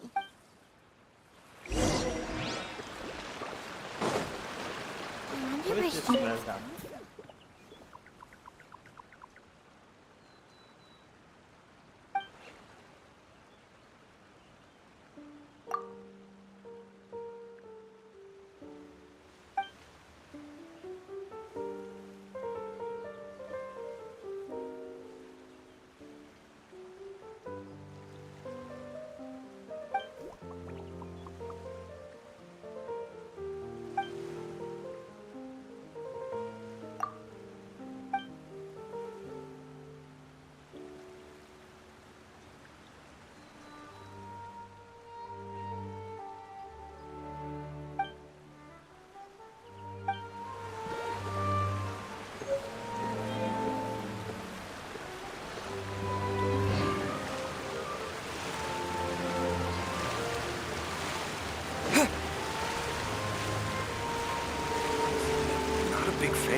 Traveler and Paimon. Good to see you.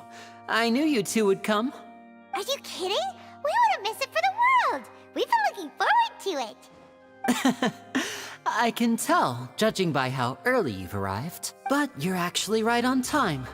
The audience still hasn't started entering the venue yet, which means now is the perfect chance for us to take you to the best seats in the house.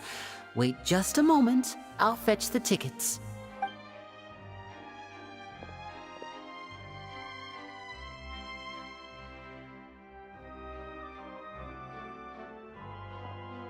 The Opera House has assigned seating, so you always have to make reservations. I've already reserved your seats, and here are your tickets. Ooh, front row seats! Thanks, Lenny! Don't mention it. There's no need to keep thanking me. Hey, Lenny! Could you come over here and take a look at this? Oh, I'll be right there. Seems there's an issue with the stage props over there. That's Cal, my assistant, calling me. I'll go lend him a hand. Yeah, we'll just go to our seats. You go ahead, Lenny.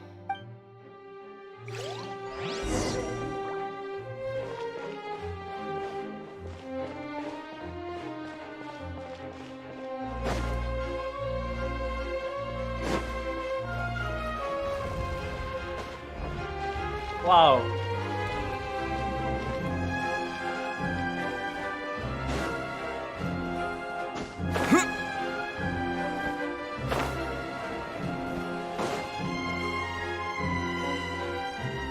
This opera is so big. This is truly so big. Oh my god, look at that.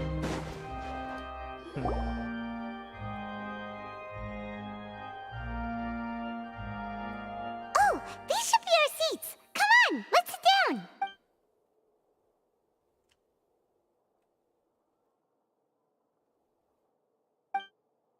Who's that?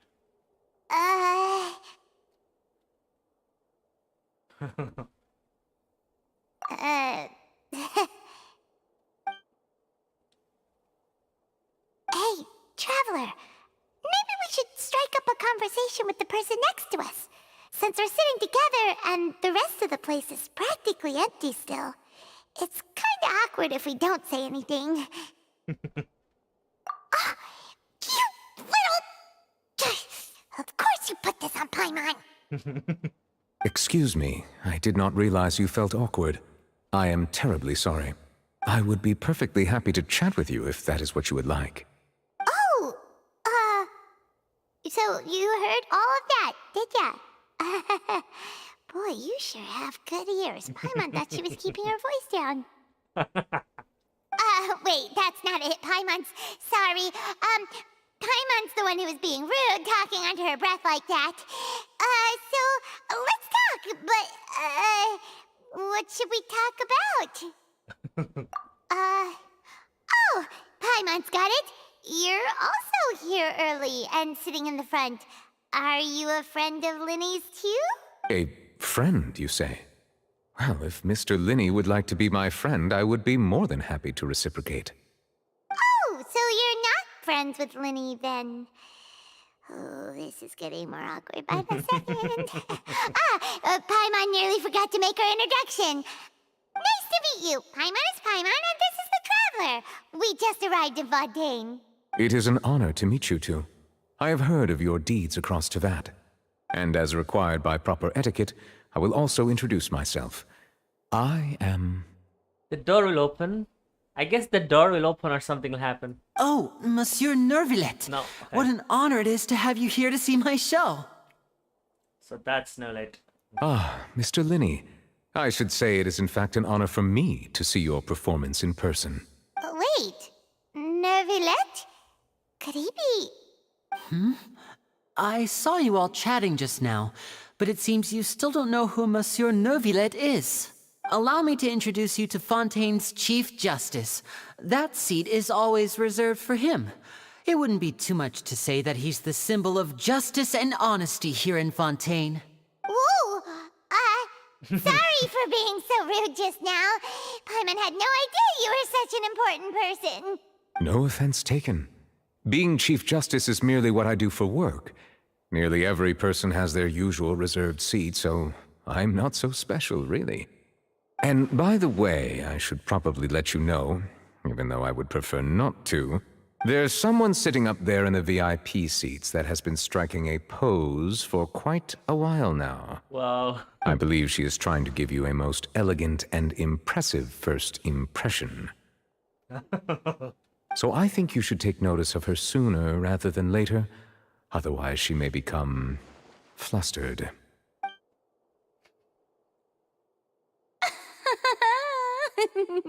What the fuck? Huh? Oh, it's Farina, the Hydro Archon. Huh. She sure has a smug and satisfied look on her face. Guess she has no idea that you saw right through her act. Very good. That is for the best. No need to pay her any more attention. We may now enjoy the show. Huh? So is this what things are like between the Chief Justice and the Hydro Archon? All right, please wait just a moment longer. I've pretty much finished my preparations, and the performance will start as soon as the audience has made their way to their seats. Yay! The show's finally about to start! Paimon can hardly wait! Paimon's never seen a real live magic show before!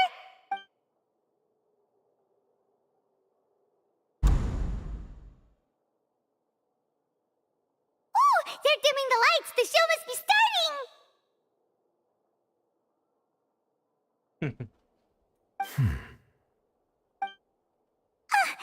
Sorry. Paimon will try to stay quiet. Welcome, one and all, to the Opera Epiclese. I am the star of today's show, Linny.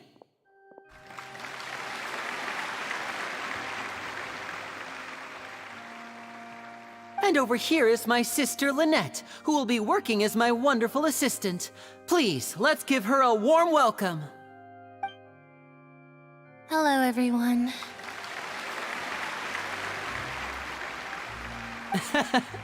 I know she may seem to be a little sleepy right now, but that's just a sign that she's nervous. Whatever. Now, some of you may be thinking, two vision holders who can freely manipulate elemental powers performing magic is not true magic at all. So, I would like to take a moment to assure you that elemental powers will have nothing to do with what you will witness on the stage today.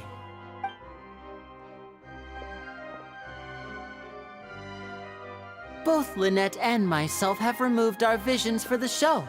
That way, even the gods won't be able to help us. Oh, good point. That's what makes the show real magic. Now, without further ado, let the show begin. Lynette will now exit the stage to make some preparations. I know you might miss her, but don't worry. She'll be coming right back on stage momentarily. Perhaps in an unexpected way. I'm sure she'll be stealing the spotlight soon enough. Oh, and before I forget, there's one more thing I should say. You never know what can happen in the blink of an eye. A magician's greatest skill is making things disappear or appear. The possibilities are endless.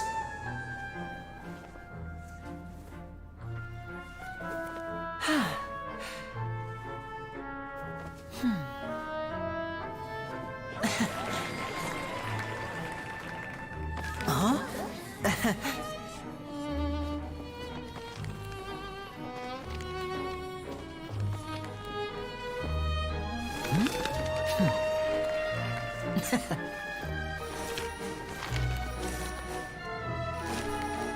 But this isn't what you came for.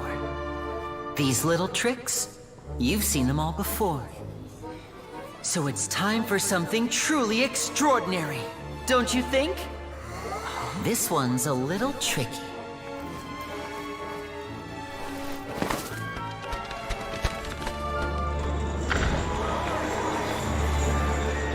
Using this water tank, I shall make my sister vanish completely, right before your very eyes.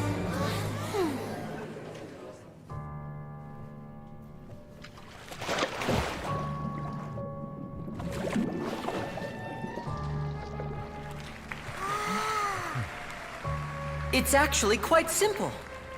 She'll just turn into air bubbles and float right out of the top.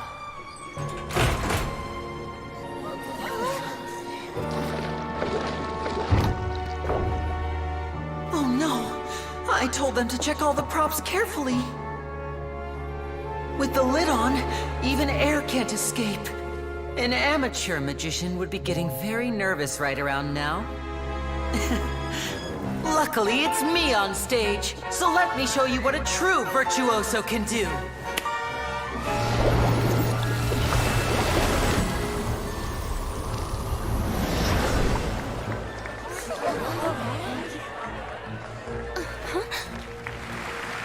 Lynette, are you still there?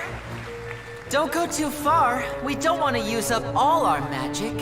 Hi, I'm back. Uh-huh.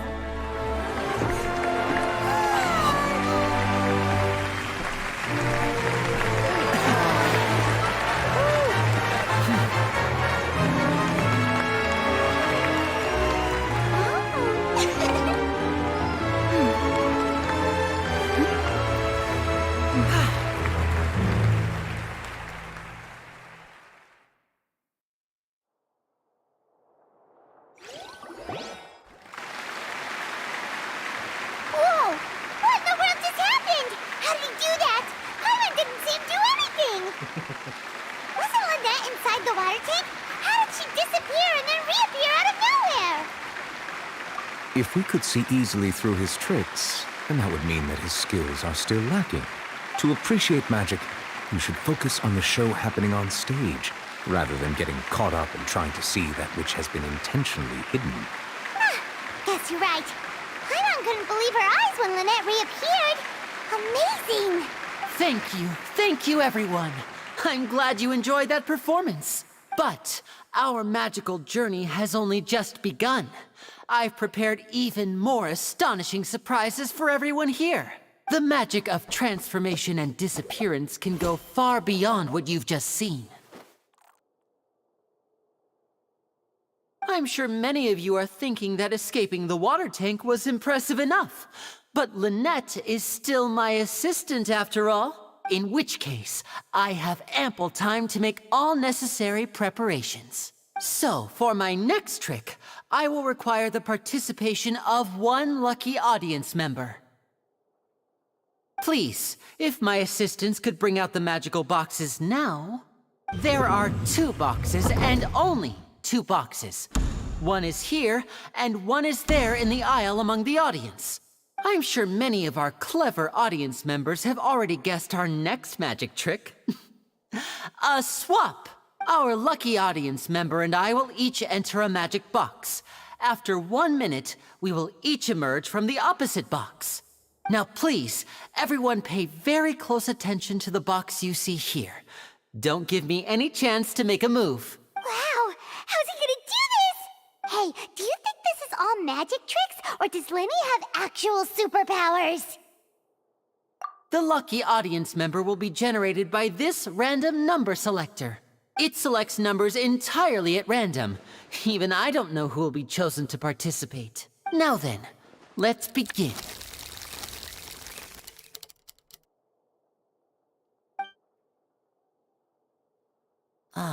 Let me see. Oh, row 7, seat 3. Congratulations! You now have the chance to experience magic firsthand for an entire minute. Please, come forward. My assistant will take you beside the magic box. I'm sorry, it might be a little cramped inside, but no need to feel nervous. We've carefully arranged everything for you to be as comfortable as possible. You don't need to do anything, but no matter what strange things may happen, don't come out of the box. If the magic is interrupted, who knows where you might end up? You might even find yourself in the Fortress of Meropide. Oh, okay. All right. Before I enter the magic box, there is one more thing I need to ask the audience to do. Could you all give me a countdown? Like this. 60, 59, 58. Just keep counting down. You can go a little faster or slower if you like. I won't be able to see anything in the pitch black box, so I'll be relying on your voices to know when time is up. Oh, and no tricks now. If you quickly count from 60 in just 30 seconds, then I'll be in a tough spot. Ooh! Paimon kinda wants to count faster after hearing him say that! No, that won't do. I can see it in your eyes. You still can't be trusted. Let's practice together. Come on, repeat after me. 60, 59, 58. 60, 59, 58! That's right, perfect. Keep it going. All right, I'll see you all on the other side once you've finished counting. 54, 53, 52? Why aren't you counting, Nervalet? I am counting in my head. I think things are exciting enough in here as it is. Merely a consequence of my identity and personality. Do not worry about me. Just enjoy the show. Oh, all right. You looked so serious that Paimon thought you might be feeling uncomfortable or something. 40, 39, 38! Mr. Linney, are you all right in there? Is everything ready? Yes, I'm fine. I'm just double-checking the direction of the magic. It would be a disaster if we get sent to the wrong places. For example, midair right above the audience. Even though he's saying that, Lenny doesn't seem nervous at all.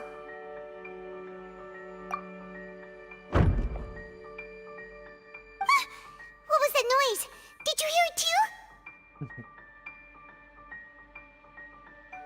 Not sure. Anyway, it doesn't seem like anyone's worried about it. 25, 24, 23! What's wrong, Mr. Linney? I can still hear you moving in there. I seem to have accidentally knocked over a decoration. I'm trying to fix it, but it's pitch black in here. I can't tell left from right. Never mind the decorations. There's no time for that. The show is what's important. No, that's unacceptable. I want my show to be perfect. Don't worry, we still have 20 seconds. Hear them counting? 19, 18, 17! It seems things aren't quite going as planned. I apologize, everyone. It feels like you're all starting to count faster, but that's all right.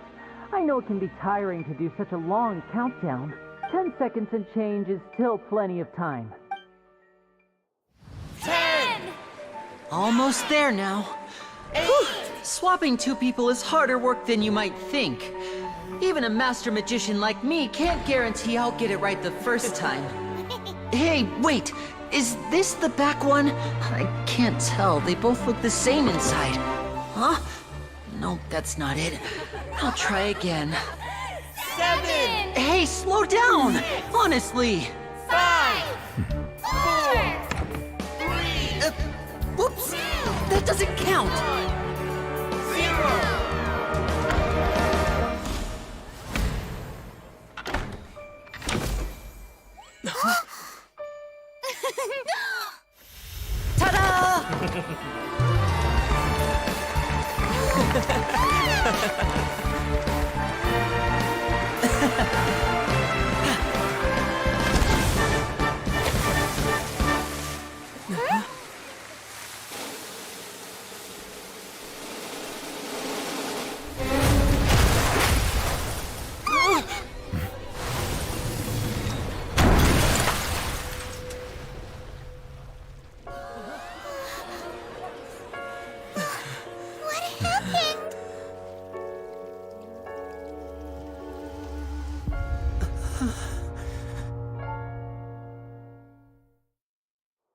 Whoa. Huh? Is this part of the show? Mr. Linney, you're going to use magic to fix the stage now, right? What happened? Oh no. Maybe this isn't part of the show. The girl was still in that box, right? This performance is over. Medical staff with me. Guards, secure the scene and detain all the performers. Seal the exits. No one is allowed in or out at this time. Yes, that's right. If this was just an accident, then we must investigate the cause. But if this was all part of some scheme, then those accountable will not escape the judgment of the God of Justice. No need to be alarmed, you two. We'll get to the bottom of this soon enough.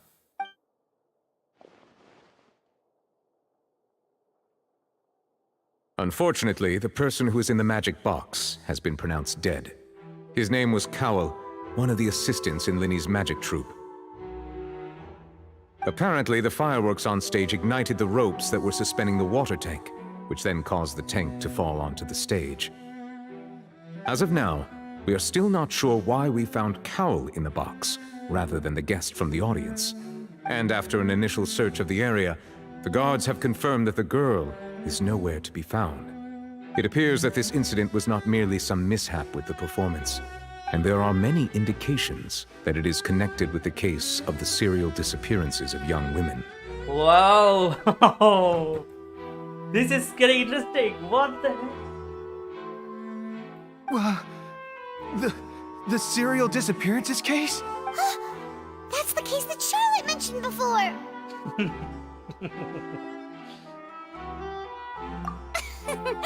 I know the truth. I can see through the whole thing. Really, using such a shallow and obvious mystery as his finale. Did he really underestimate us that badly? I say that our powerful magician, Mr. Linney, is now the prime suspect for the serial disappearances case. What the hell? Huh? Why me? This whole thing was an accident. No, this all occurred during your magic show, did it not? The missing girl disappeared after being chosen, did she not?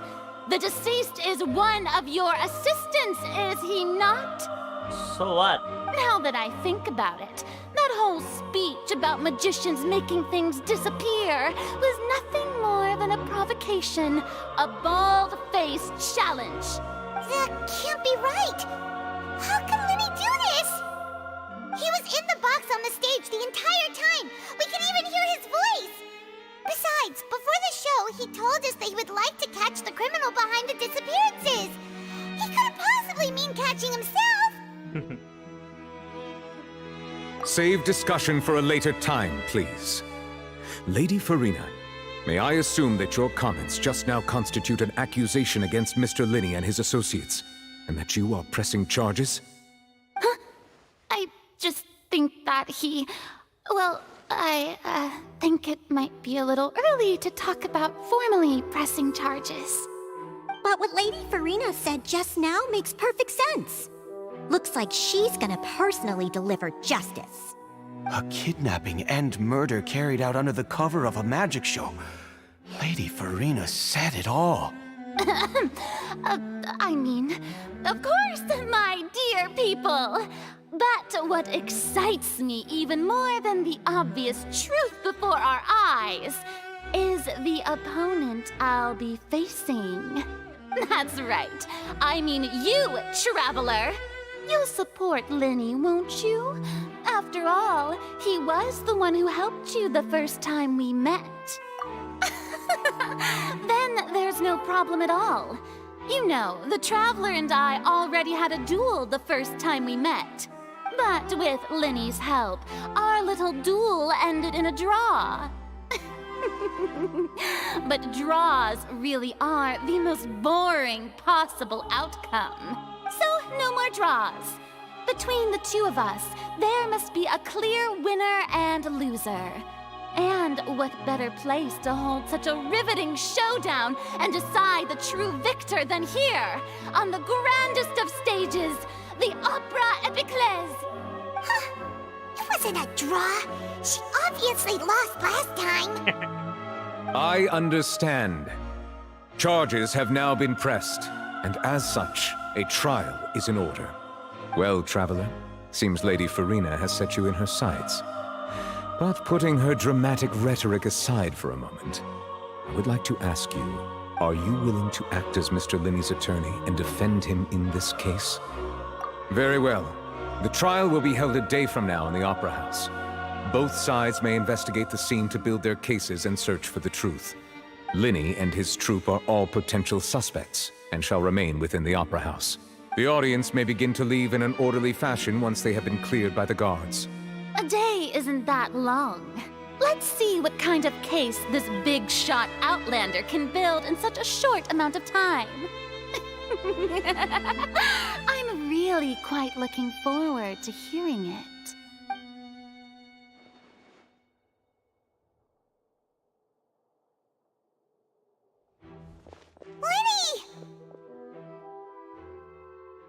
sorry about everything that happened just now. Were you frightened? Of course! Who wouldn't be scared after witnessing an accident like that? Yeah, I'm a little shaken up myself. How could this happen? And poor Cal. I know you already claimed that you would defend me, but now it's just us talking. Tell me, do you think I could possibly be the murderer? Good to hear. Thank you so much for trusting me. I'm sure everyone sees me as the biggest suspect at this point. But if you ask me, the whole thing is mysteries layered upon mysteries, such that all that's left is confusion. I don't know whether what happened there on the stage was purely an accident or not. And I don't know why poor Cal was in the box. As for how that girl chosen from the audience could suddenly disappear, I'm afraid I don't have any answers either. If someone tampered with my performance, then we need to figure out what they did. Even a skilled and knowledgeable magician like myself couldn't pull all that off in just 1 minute. Which is precisely why we need to investigate! As this book says, the impossible could not have happened. Whatever happened must have been that which is possible.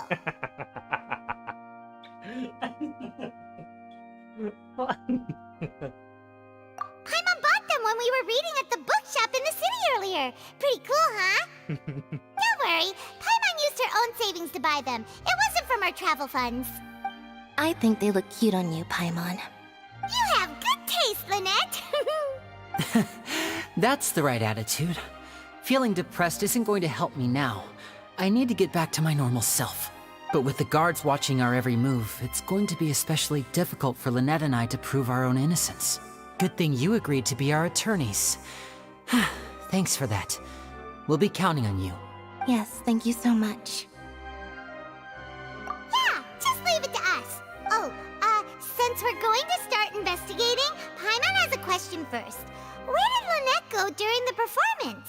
Oh, well, I'm afraid that would involve some of our essential trade secrets as magicians. The secrets behind our magic are past saving, Linny. I suppose you're right. The truth behind our tricks is going to be important evidence that will be weighted during the trial. 'Tis truly a pity. As a magician, our magic show is a work of art. We've poured countless hours and spared no effort in perfecting it.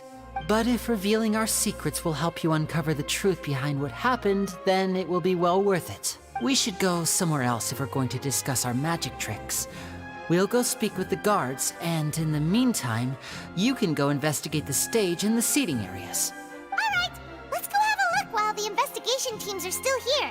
Detective Paimon is on the case!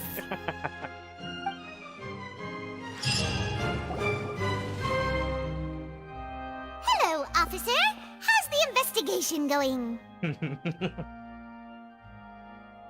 I see. You must be the traveler that Lady Farina mentioned. Listen, I'll be perfectly honest with you. I'd avoid getting mixed up in this whirlpool of a mess if I were you. Huh? What do you mean? Come with me and you'll see. The deceased is one of Linny's assistants named Cal. Even though he hadn't joined the troupe long, he was hardworking and everyone generally liked him. The assistants are usually in charge of setting up and inspecting the props, as well as assisting with the show and keeping the crowd engaged. As you probably saw when you were in the audience, the water tank suddenly fell and smashed the box with Cowl inside it.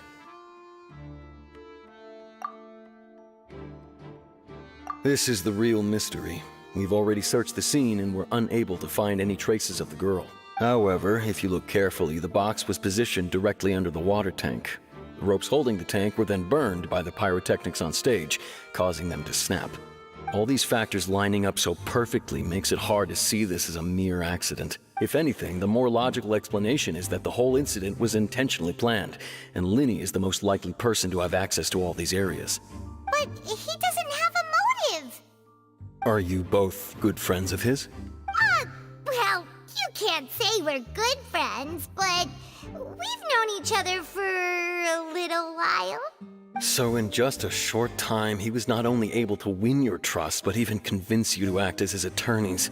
I know there's no such thing as magic. The real trick of a magician is holding the audience in the palm of their hand. I've seen a lot of cases, and I can tell you that people are the least reliable kind of evidence.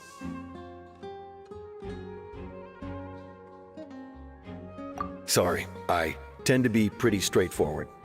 Just know that I'm warning you for your own good. Anyway, you may investigate the scene of the crime yourselves if you're curious. Who knows, maybe you'll be able to come up with some new evidence.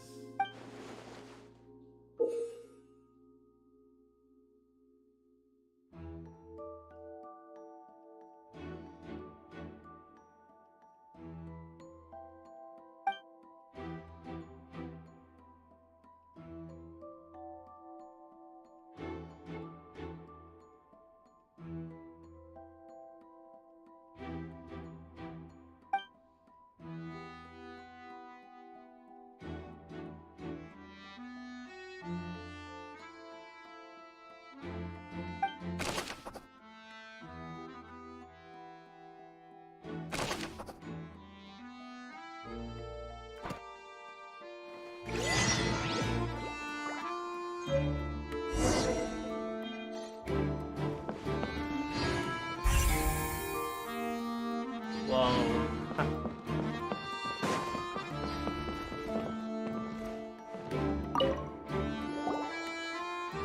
The investigation team has some new findings. Turns out there's an issue with the random number selector after all. See, I told you. What if the machine picked some big guy's seat? You think the murderer would have still made his move then? Sorry to interrupt, but we're helping Linny and Lynette with their side of the investigation. What were you saying about the number selector? There's something wrong with it? You're trying to help them? That'll be a tall order. Linny used the machine to pick a random member of the audience during his performance, right? The lucky girl that later disappeared. Well, we thought there might be a serious problem with the machine, so we had it taken away for further inspection. It turns out that the seat number it picked wasn't random at all. The machine picks that same number every time. I'm sure you already know that you have to make a reservation in advance to get a seat, regardless of whether it's a trial or some performance.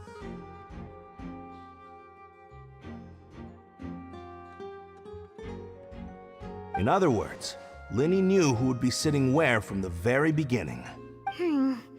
That much checks out. Linny reserved our seats for us too. Bet you see why I was saying it'd be tough to make a case for Linny. Even though it's bad for Linny's case, Paimon had better write it down.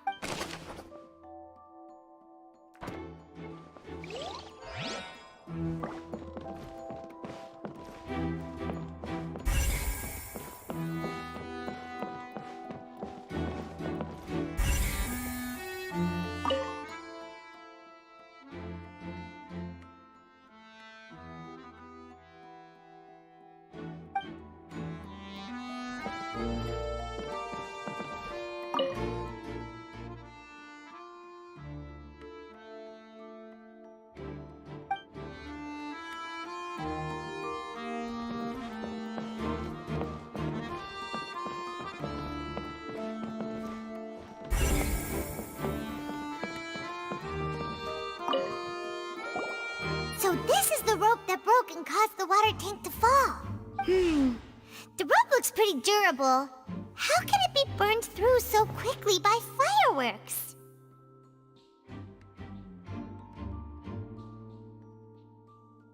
Why are you suddenly so serious, Traveler?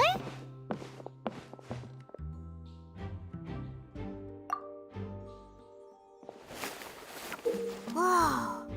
Look! This bit is made from different material! Most of it was burned away, but there's still a little bit of it left.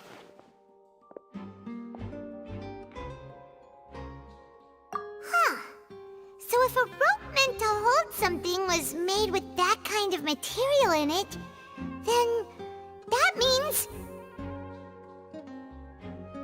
Wait! Paimon should write all this down! Let's take notes!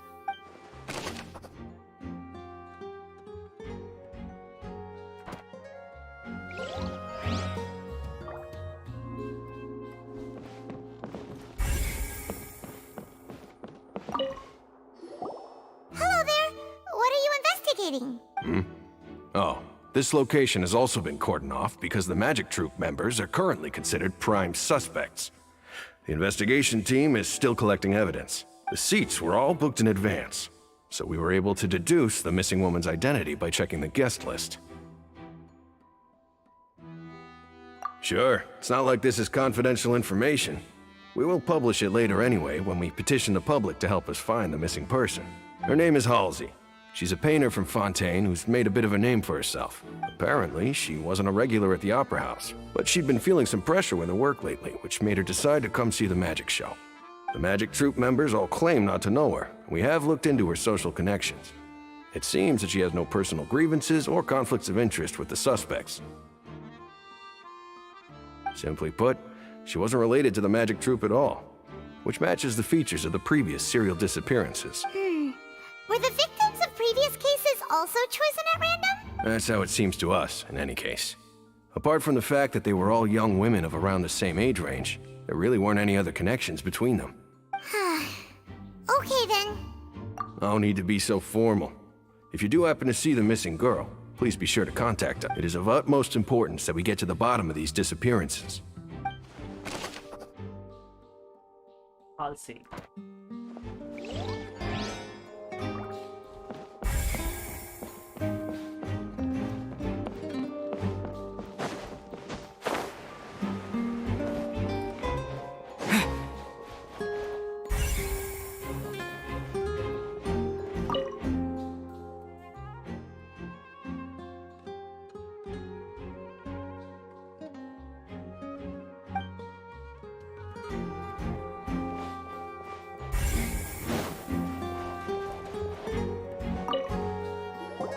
I see that you're investigating the area.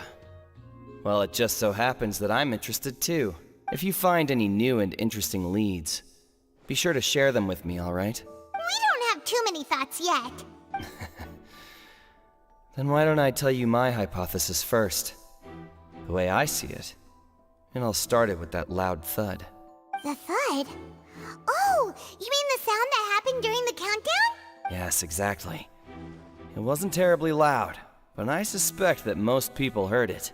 It's just that everyone was awaiting the results of Linny's trick with bated breath, so no one paid it much mind. But now that the incident has happened, the thud has become an important clue. That makes sense. So, what do you make of it? I'm of the opinion that it may have been the sound of Linny's accomplice. Lynette, perhaps. Jumping atop the water tank, or something like that. And when the pyrotechnics went off, she cut the rope, sending the water tank crashing down. But wasn't the noise we heard too loud for that? Perhaps the balance wasn't right, leading to a particularly rough landing. Oh, that's true. I suppose I must reconsider. That does remind Paimon, though. What was with that sound?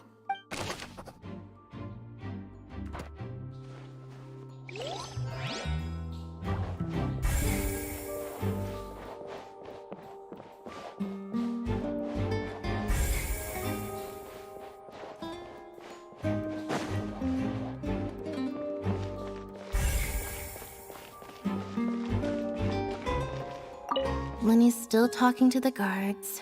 It seems he'll have a lot of explaining to do. I think someone will be assigned to monitor us later, but that's alright.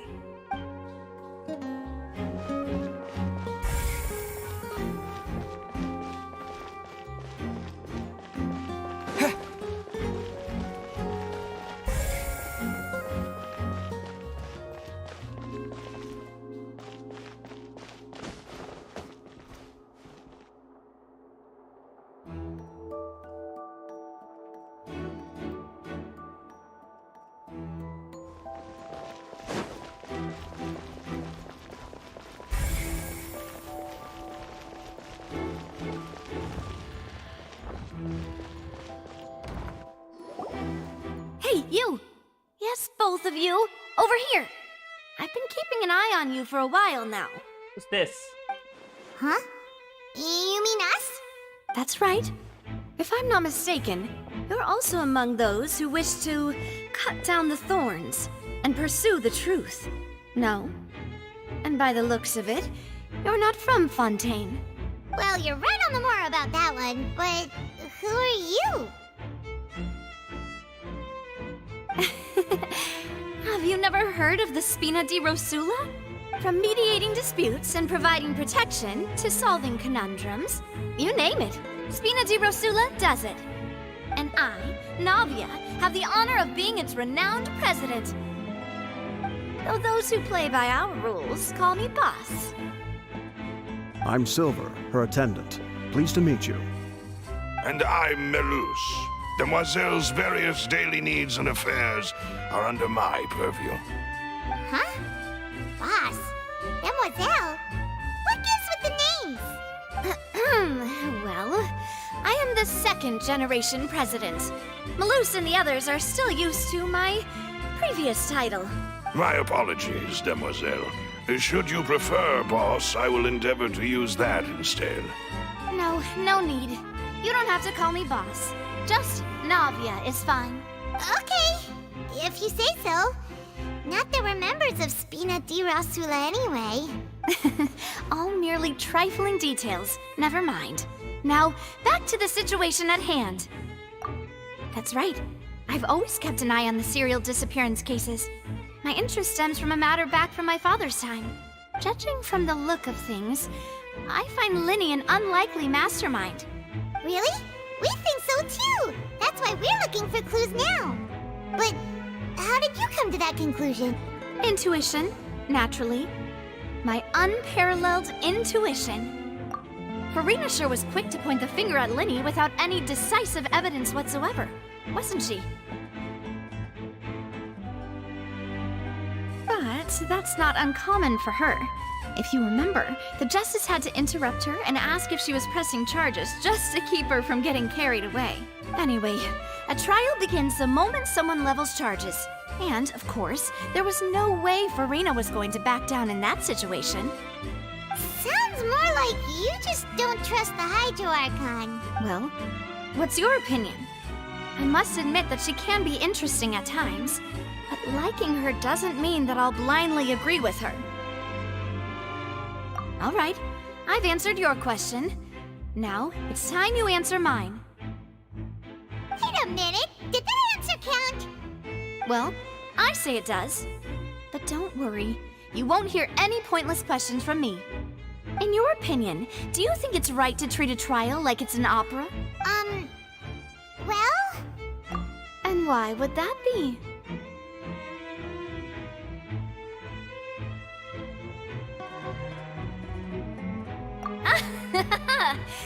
See, Silver and Malus? I told you they'd be different. Most astute of you, Demoiselle. I too think that the Traveler's response was most excellent. No matter how wonderful the script or how fervent the audience's expectations may be, the trials that go on stage here must be based in fact. And if that can be done, boss, then... All right, that's quite enough, Malus. Anyway, I like your answer. You passed with flying colors. Now, I need to make some preparations, following which our joint investigation shall commence. You two shall be my assistants. Wait!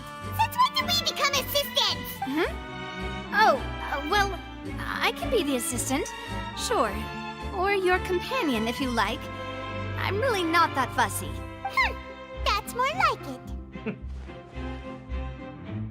Far be it from me to brag, but I believe that Demoiselle's intuition will be instrumental in uncovering the truth. You wish to save a friend from false accusations, and we wish to unravel the disappearances. In this sense, our goals are aligned. You have a point. You're quite the talker, aren't you, mister? And what about you over there? What do you think? You seem like you've got something on your mind. I have nothing to add. Oh, alrighty then. We'll be making some preparations first. Just be sure to let us know if they start revealing Linny's tricks. Thanks!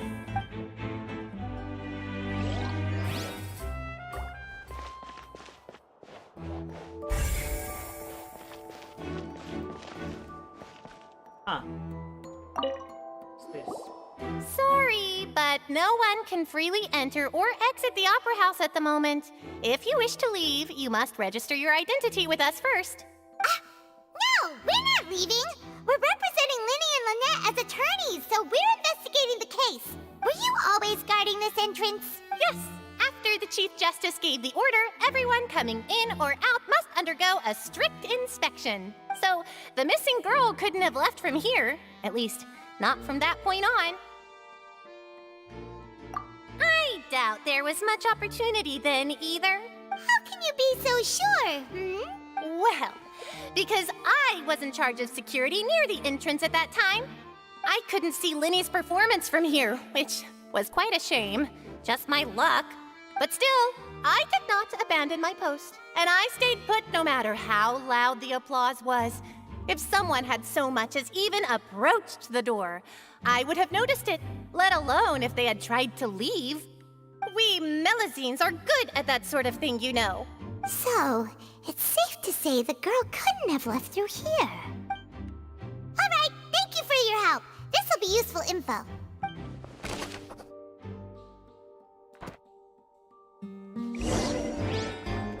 We've checked everything of note here at the performance venue.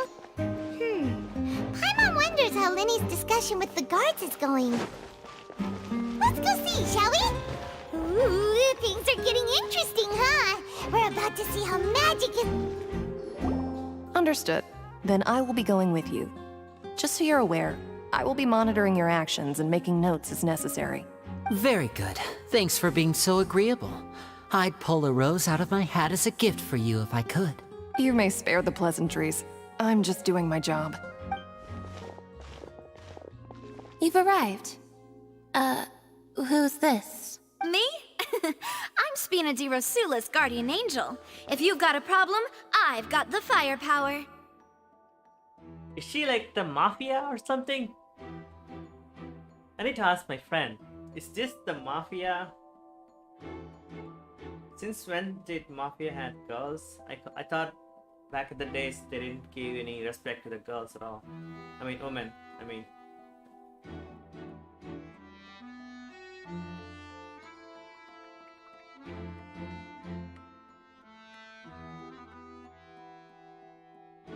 Where's my friend?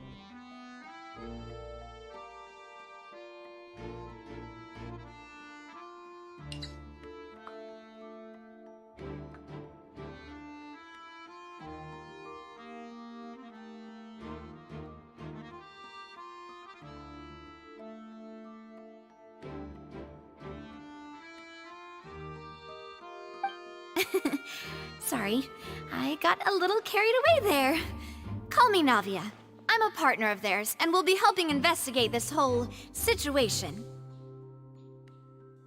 And these are my companions. Would you mind if they join as well? Fine by me. Oh, new helpers? I would be most grateful. Well, let's just say we're tagging along. It's not every day you get to see the secrets behind magic performed on such a large scale. I appreciate your kind interest. Come with me. We'll be heading below stage. Huh? Below stage? Yes, a world of secrets is hidden beneath this magic box, prepared specifically for this switcheroo trick. But before I reveal everything, you should have a look first. Notice anything strange here?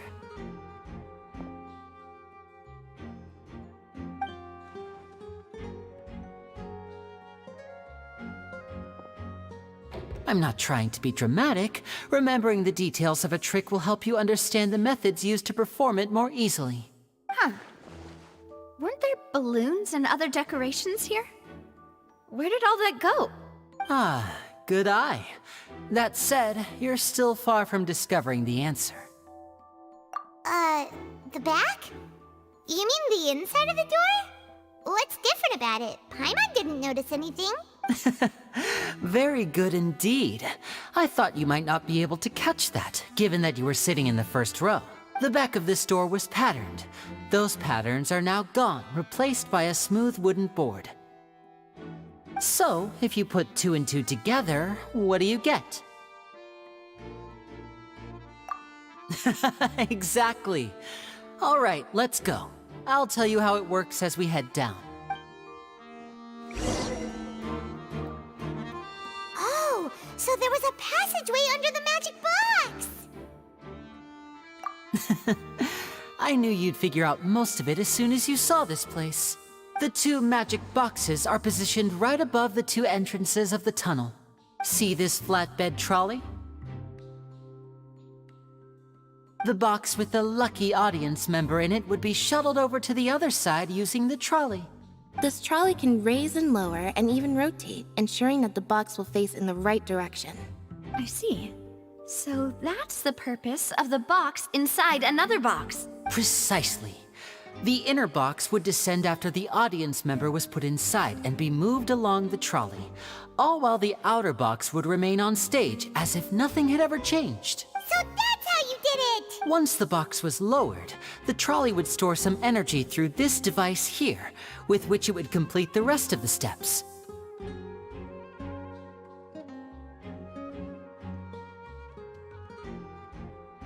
The audience member would only be able to feel some slight movements in the dark, and by the time she walked out, she would already be back on stage. Right! You were talking that whole time, and you even came out for a moment near the end! Ah, yes. A phonograph operated by Lynette was used to achieve that effect. My assistant and I had already scripted our conversation beforehand. When the countdown began, I had already gone to the opposite box via a tunnel using that ladder. And what about Lynette? Where was she? I was in the mezzanine space in the back of the box. Oh, interesting! That's how we were able to coordinate Linny's lines with the assistant. And, by the way, I was the one who walked out of the box at the end. I mean, we are twins. All it takes is a change of clothes and no one can tell who's who. And that's my favorite part of this trick. Only Lynette and I can perform it. So that's how it all worked! Wow! Every detail you revealed was more amazing than the last! Lynette would briefly walk out of the box and then go back in, jumping into the tunnel and escaping before the box on the trolley could finish ascending. And then I walk out of the other box in the audience area, and the trick would be complete. The operative word here being would. But as you saw, Cal was in the box, not our audience member. She, on the other hand, mysteriously vanished. We really don't know how that happened. If not for that interlude, this would have been an astonishing trick. I probably never would have figured out how you pulled it off. And yet, to think that someone was able to use this magic trick to commit a crime. Could we have a look around? I think we can come up with some more leads. This is the scene of the crime, so Linny and Lynette are not permitted to stay here. I'll escort them back up. Yes, of course. No need to be so strict now. I won't disappear into thin air, you know. Thanks, everyone. We're counting on you.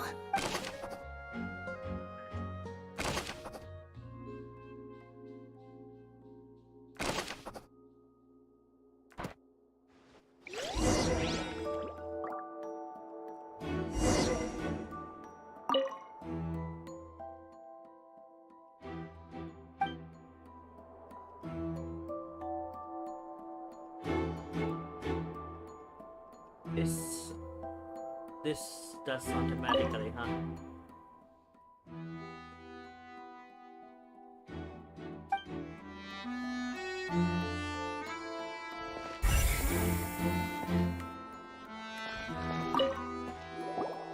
Huh. What's this? Looks like a hook tied to the end of a rope. Huh? There's all kinds of odds and ends here. Perhaps it was a prop for a different trick. But why would it have been left here? Whatever it is, let's make a note of it first.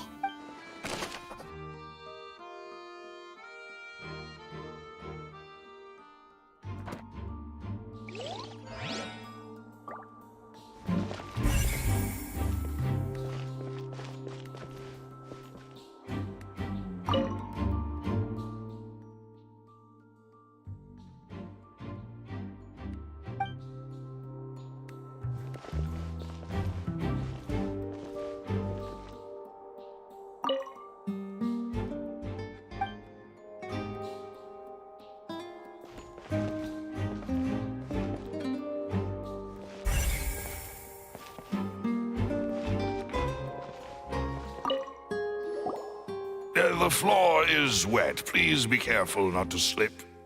Speaking of which, why would there be water here? Oh, Paimon knows! It's one of those tricks where you pour water into a jug and then flip the jug over only for the water to disappear? And here's a broken vase! Huh. Did the trolley knock it down while moving? That can't be.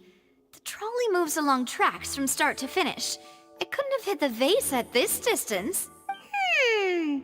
Let's note this down too and think about it later.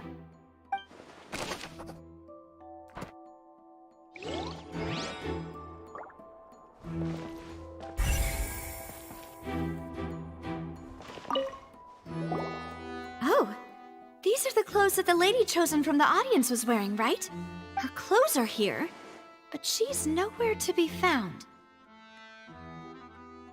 Right! And do you really need to do that if you're kidnapping them? Ugh, this is so confusing. Paimon doesn't want to be a detective anymore.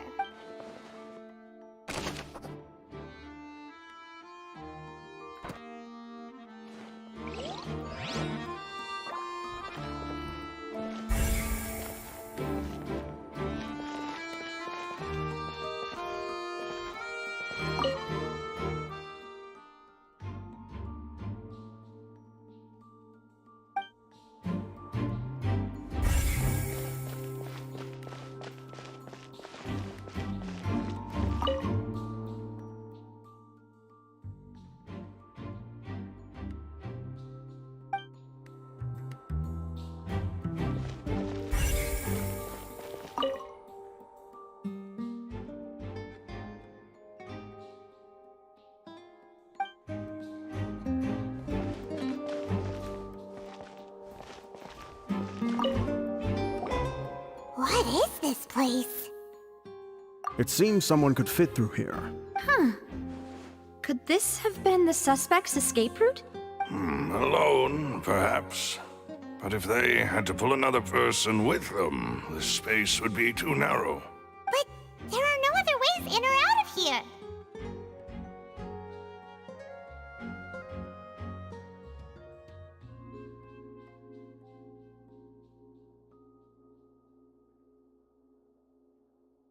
Oh, you're right! Let Paimon write that down.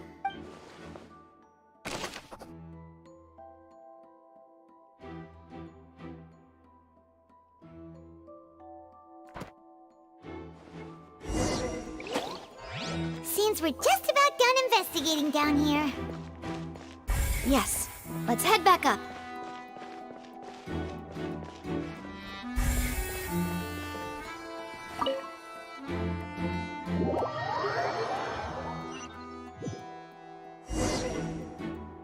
Well, we've ascertained the state of the crime scene. Let's find a place to sort out our findings once Malus returns. It seems to me that there are several things that don't add up here. Apologies for the wait, demoiselle. So, what did the guards say? Did the criminal escape through the vent? They believe the odds of that are very low, since the vent leads to the Opera House's basement. The guards have checked the area carefully. No one left through the basement during the performance or after the incident, and no one was found hiding there. So the tunnels become like a secret chamber then! You know, like the kind you usually see in novels. The plot thickens. Halsey's disappearance and Cowell's death are both quite inexplicable. No wonder Farina was so confident in her accusation. All the current evidence points toward Linny and Lynette. In other words, the charges are very likely to be upheld unless we make some considerable progress. Charges and then trial. So if the charges are upheld, they'll announce a sentence? That's right. This is how a trial goes in the Opera House. During the proceedings, the Chief Justice and the Oratrice will hear statements from both sides. That's right. This is how indemnitium is produced. The statements from both sides, the defenses from attorneys, witness testimonies, and even the audience's emotions will all be projected on the oratrice.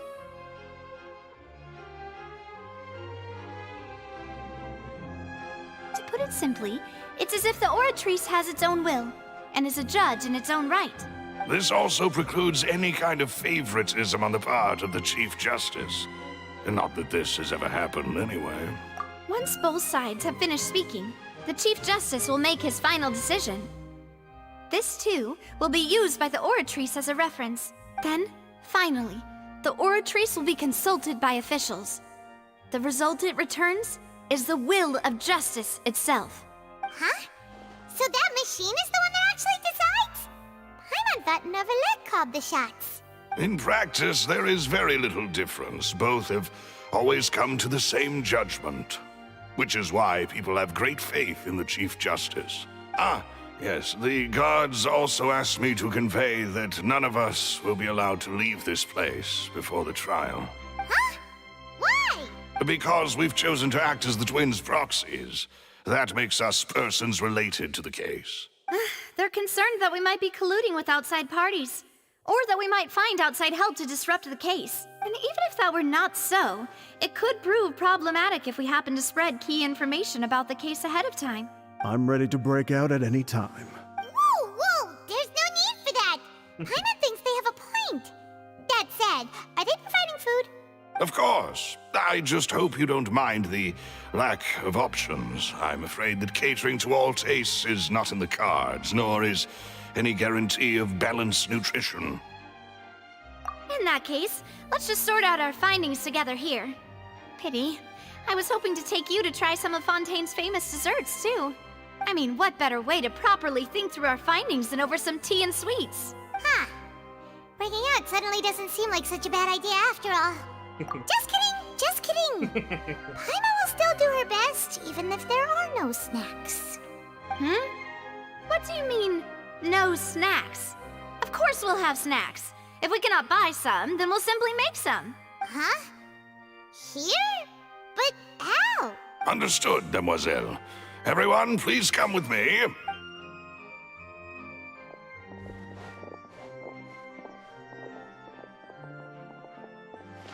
Wait, you're carrying a portable stove with you? Yes, I must be prepared to meet the demoiselle's baking needs whenever the fancy strikes her.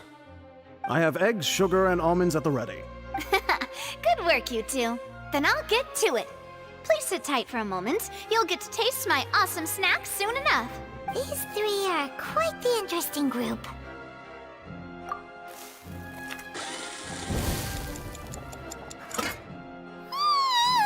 And Paimon thought it smelled good while it was still in the oven! Oh, it's even better now. Paimon can't stop drooling.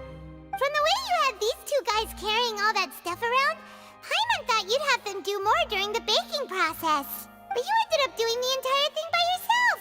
Beating the egg whites, grinding almonds, everything. I was applauding. And I was giving encouraging smiles. Paimon was just thinking, aren't you worried about getting your fancy dress dirty beating egg whites and baking like this? Well, I don't think it's carved in stone anywhere that fancy ladies can only read books, sip tea, ride horses, and play the piano. I just really enjoy making snacks. Don't underestimate beating egg whites, by the way. It's a real arm workout. You also need to beat them to just the right consistency, or your macarons will crack. Anyway, give these a try, fresh out of the oven. There's 3 for each of us. Only 3? Well, eating too many sweet treats might send all that sugar to your head. You wouldn't be able to think clearly about the case on a sugar rush, would you? Tea is ready to be served as well. This is Demoiselle's favorite, strong black tea with a floral fragrance that clears the mind and lifts the spirit. No need for concern. I'm merely doing as I should.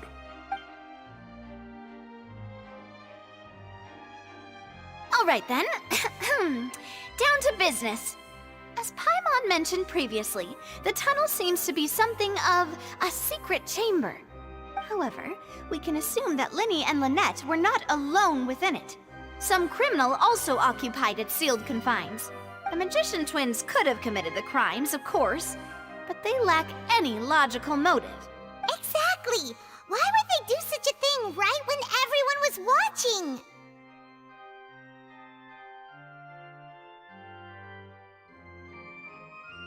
The flower vase and the thud we heard during the performance could indicate some altercation between Halsey and the criminal in the tunnel, resulting in the shattering of the vase, the discarding of her clothes, and her abduction. Perhaps the criminal thought that since she was chosen from the crowd, she would be too easy to identify if she was still wearing the same clothes. Paimon thinks that makes sense, but the real trouble is... True. None of the clues we found thus far support the existence of this third person. But the only people left to consider are both technically victims, whether it's the missing girl, Halsey, or poor Cowl. Huh. Could Halsey have secretly made modifications to the magic props in order to murder Cowl before making her escape?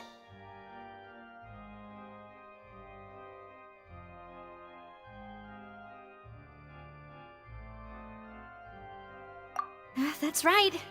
And even if she had tampered with the setup, she would need to understand the entire trick to pull it off. Nor does she have any motive.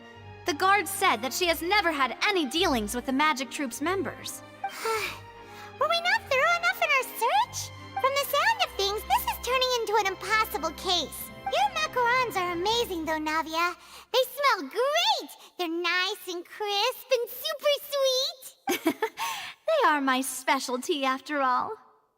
And I see you've already had 5 of them. What? 5? Oh, that can't be right. Paimon only counted 3, honest! Please don't worry about it. At my age, a few less sweets might actually be a good thing. No! Being greedy is one thing, but Paimon knows how to count. Besides, Paimon knows that if she ate too many, then others wouldn't have enough. Wait, even you don't believe Paimon? How could... If Paimon ate those 2 extra macarons, then may they turn into stone in her stomach! All right, we get it. Well, I suppose one of us might have gotten too engrossed in our chat and eaten them by mistake. No big deal. Malus, set up the stove again if you would. Huh? What are you doing? Making sure everyone gets 3 macarons, of course. Exactly. We don't want to trouble you. As you wish, demoiselle. And I have the egg, sugar, and almonds. Well, this really is your hobby, huh?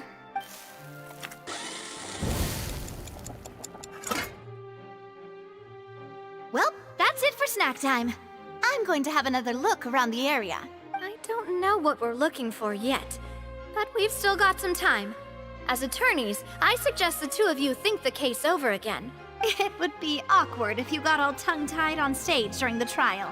All right, thanks for your help and for the snacks. It was nothing. A small task for the Spina di Rosula. Silver, Malus, it's time to go. I'll be back if I find anything new.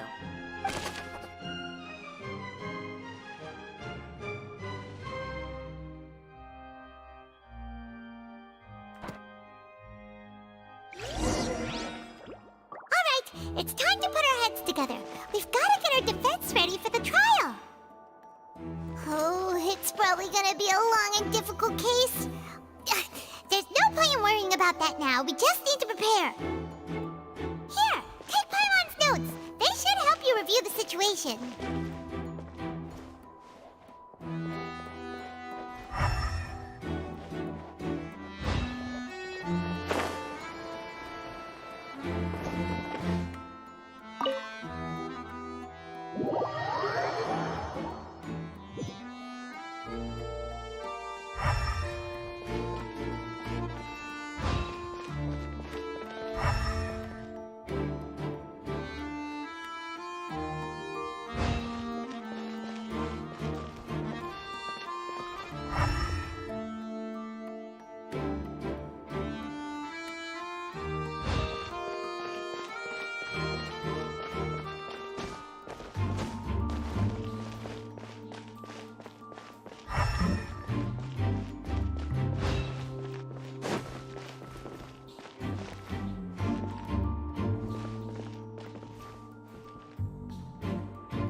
clever the murderer was. They must have made preparations well beforehand.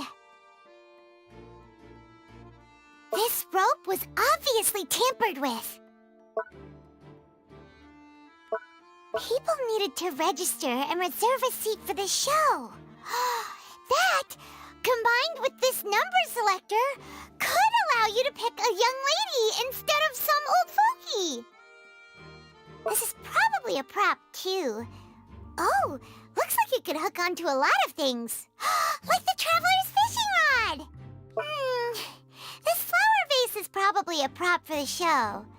But it also could have been used in the crime. Paimon doesn't get this at all. You think about it for a bit, Traveler. Why would it be him? How strange. Gosh, no wonder the serial disappearances never got solved. We all heard that noise, didn't we? The performance would not have been visible from where the doors were guarded. If Paimon were on duty, she would have snuck back into the audience seating. Well, there was no chance Paimon could have seen that the box had 2 layers. And that's why only the 2 of them can perform this trick. There was no third person. And Paimon didn't eat more than 3 macarons either. Digging a tunnel just for a magic trick? Whew, that must have been a lot of work. That size wouldn't have been a problem for Paimon.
Impossible things don't just happen. We'll get to the truth one way or another.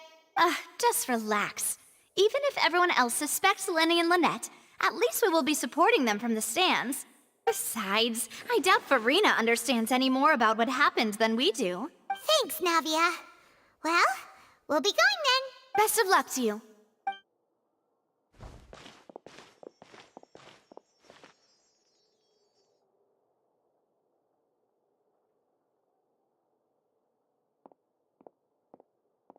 Ah, finally, you're back. Well, how did your investigation go? To be honest, you might be disappointed. No. We're already very grateful that you were willing to help. Well now, don't you all look disappointed? Don't tell me that your investigation came up empty-handed. That was to be expected, of course. The guilty can never produce proof of their innocence. But don't let that stop you. I shall be terribly disappointed should you, my most anticipated foe, concede so easily. Since both parties are present, I declare that the trial regarding the magic show incident is now in session. Oh, wow. This does bigger audience than in the show. Firstly, in order for the audience to understand the causes and results of the incident, could we please have Mr. Linney explain the trick? Yes, of course.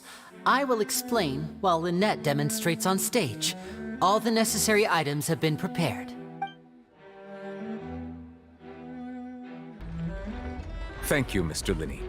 In that case, I take your statement to be that you ran to and remained hidden within the magic box in the audience stands once the trick began, and thus could not have committed the crime. Is this correct?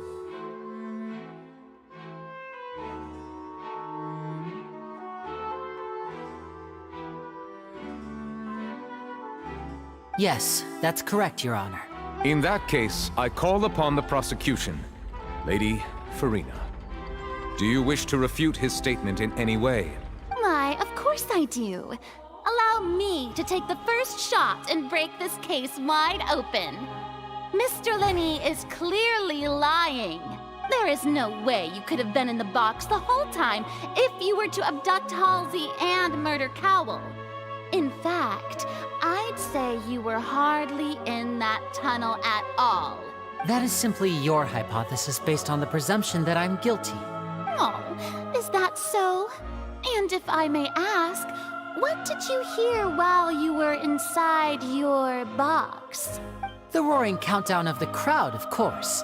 That's how I kept track of the time and built anticipation for the finale. And you didn't hear anything else at all? Nothing that might leave an impression of any kind? No, nothing. I see. But when the count reached 30 seconds or so, there was a thud. One so loud that I believe practically everyone heard it. Huh? Hey, hang on. Something's not right here. Yeah, I'm sure he could have heard a noise that loud from inside the box. I was right by the box and I definitely heard the thud.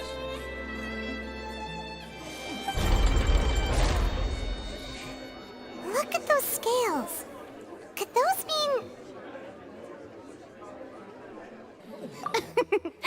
Well then, ladies and gentlemen, allow me to use the words of the magician himself. You never know what can happen in the blink of an eye. Indeed, it seems his alibi can also collapse in the blink of an eye. Of course, I have armed myself to do far more than smash your alibi. Confidence cannot go unfounded, and my foundations are rock solid. Tell me, aren't you and Lynette actually from the House of the Hearth? The House of the Hearth?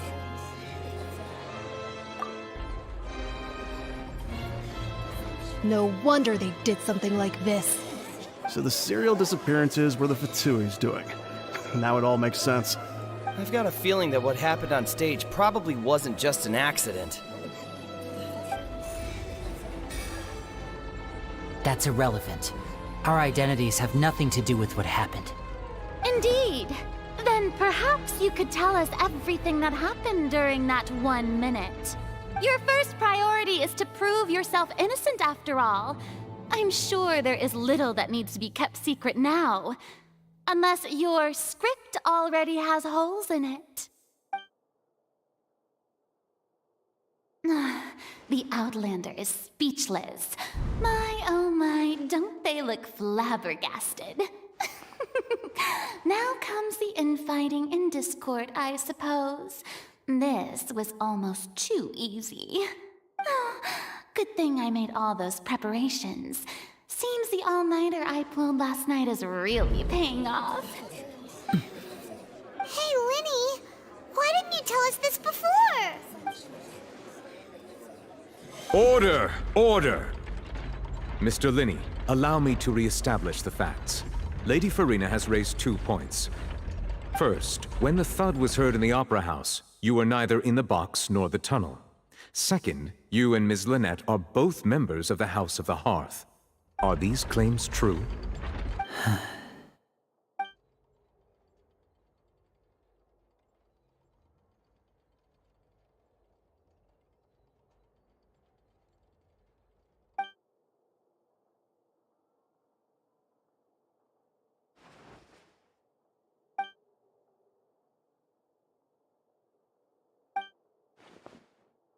Please answer my question, Mr. Linney. I'm sorry. Yes, they're true, Your Honor. I knew it! Good. They fought some. Yes, they fought someone. What the fuck?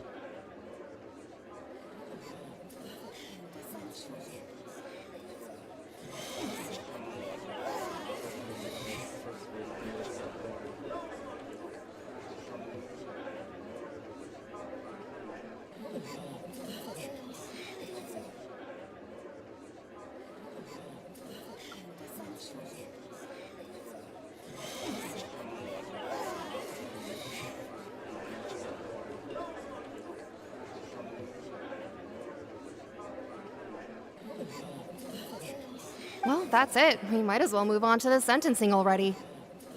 What should we do now? Granted.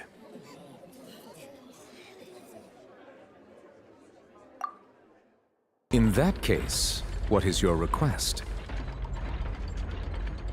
Is that really necessary? They're already as good as guilty. The defendant deceived their own attorneys. What is there left to discuss? Order! Order, I say! Your request is reasonable, and we shall adjourn. This trial will reconvene in 1 hour. So you would stick to Mr. Linney's defense even after knowing what you do now? You certainly have more professionalism than I thought. In that case, my dear audience, let's allow the joy of victory to steep for a little while longer.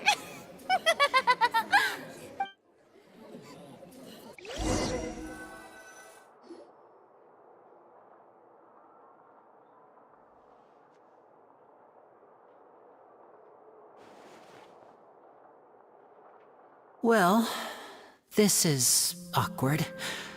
I didn't think the Hydro Archon would dig all that up.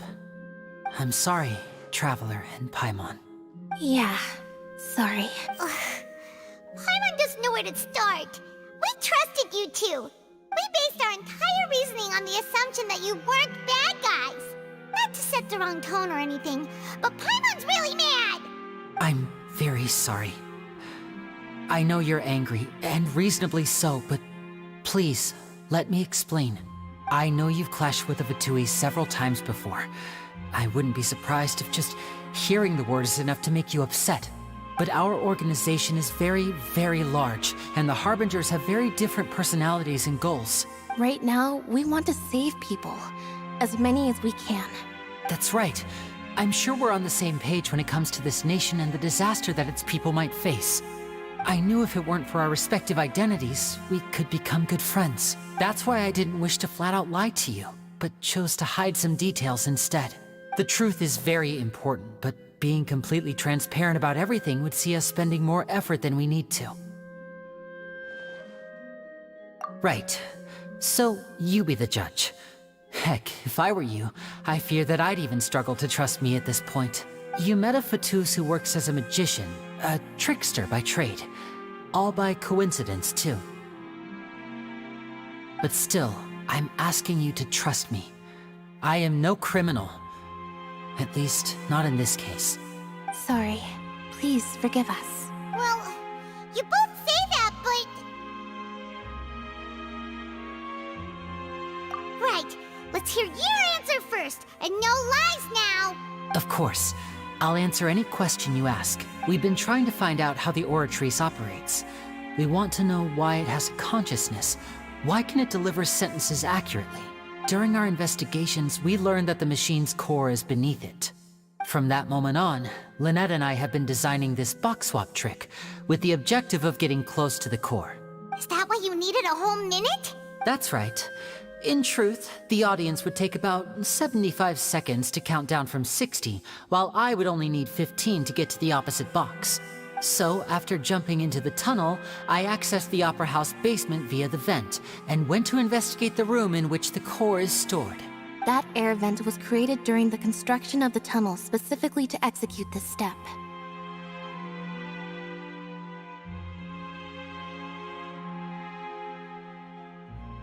Well, nothing.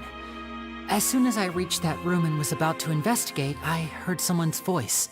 Which should have been impossible, of course. I was quite certain that I was the only one in the room. That voice seemed to recognize me and tried to speak to me. I chose to err on the side of caution and retreated the way I came. On the way back, I saw the broken vase and the clothes on the ground, but the countdown was almost finished, so there wasn't time to give it any thought. After that, the homicide occurred just as you saw. Well, that explains why you didn't hear the thud.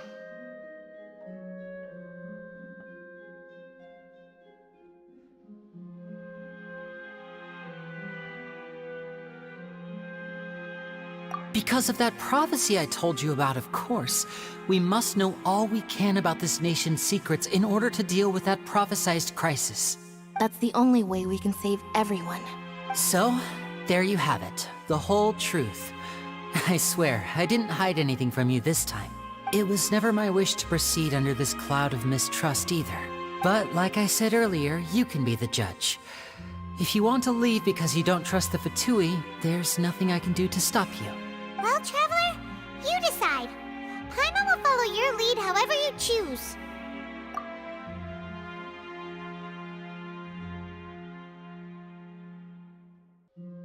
Okay, thank you. Thanks for giving us a chance. The current problem is that the scales are tipped pretty badly against you two. If we want to refute the Hydro Archon's accusations, we're gonna need a seriously watertight defense. Huh? Oh, Paimon thinks she gets what you mean.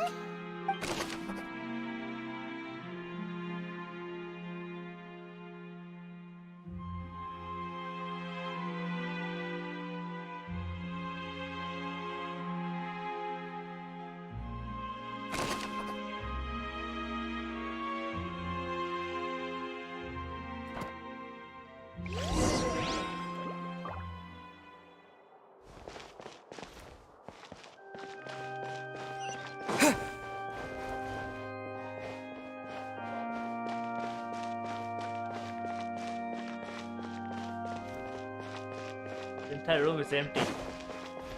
Nice. Let's go. Purifier.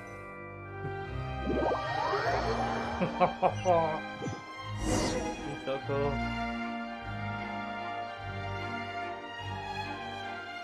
Both parties have returned to their positions. Let us continue the trial.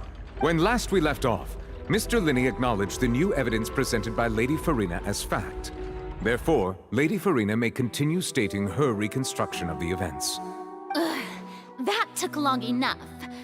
Now then, if everyone would lend me their attention, at this stage, let's revisit that scene from Linney's perspective.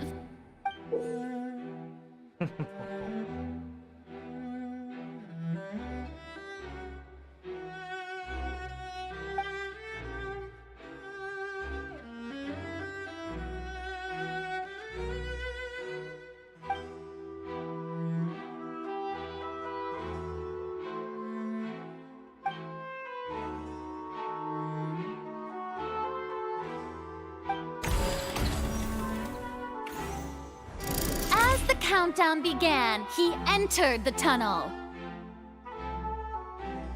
When the flatbed trolley passed, he opened the box and got into an altercation with Halsey, which caused the loud thud.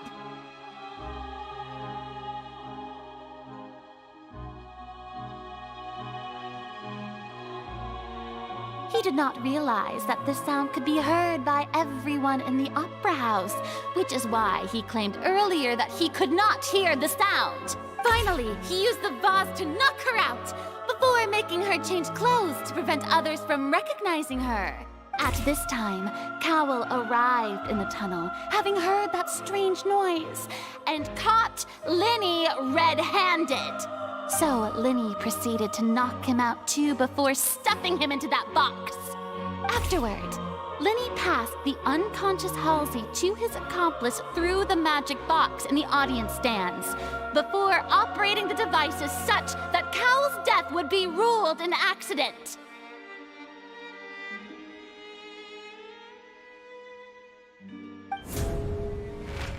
And there you have it. That's the truth behind what happened. Does the defendant's side have any objections to Lady Farina's description of the events? The key to refuting Lady Farina is the order of events, what Linney experienced and what he saw.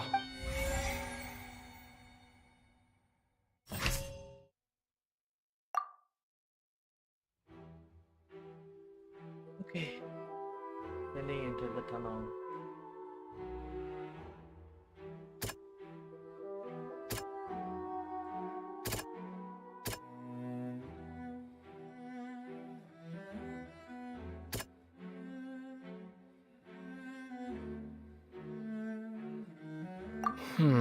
Seems this won't produce a particularly effective rebuttal.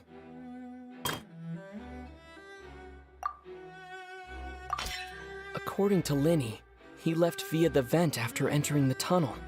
He couldn't have had that altercation with Halsey.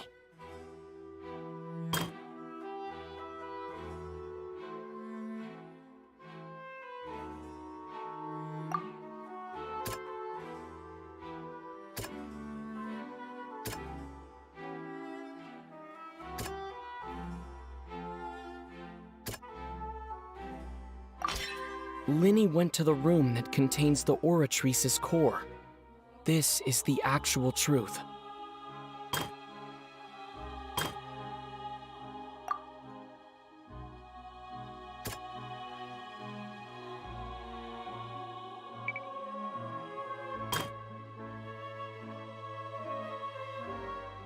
They knocked call out.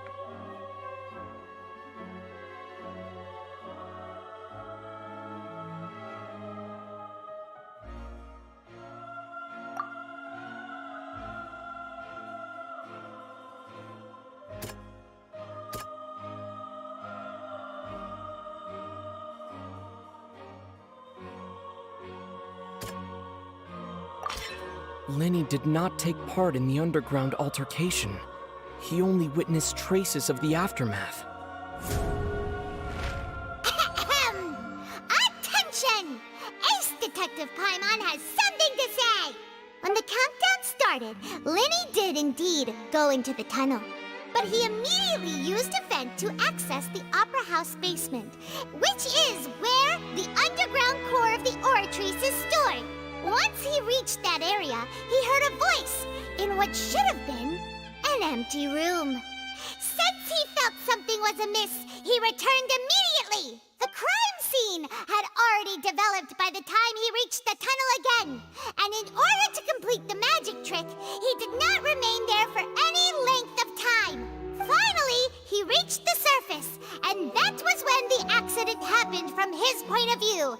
Therefore, he's innocent!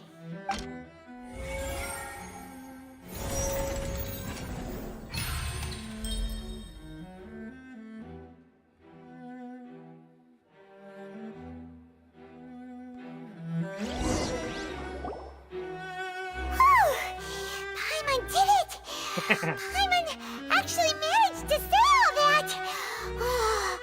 Wasn't it awesome? In other words, you believe that he knew nothing of the incident? That's right! My reasoning?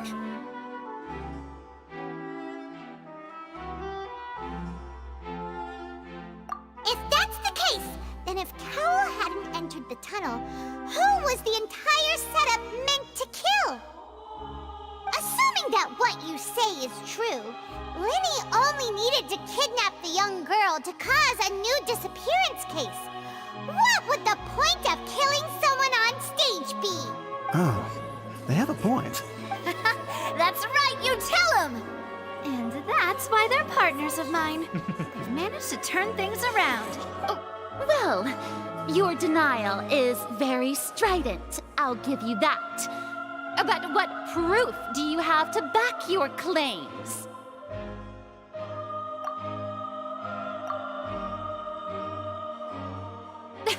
Of course I do.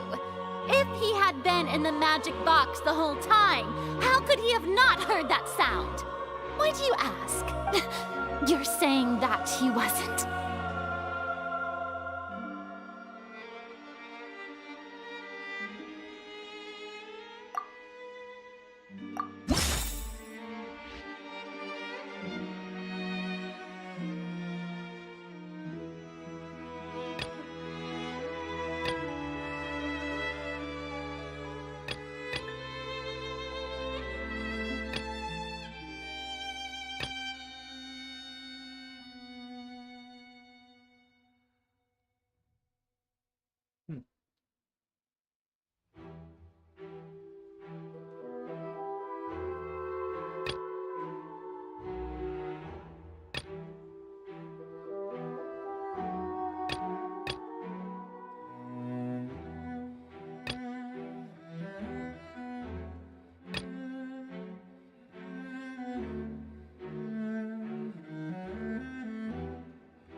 Which is the evidence?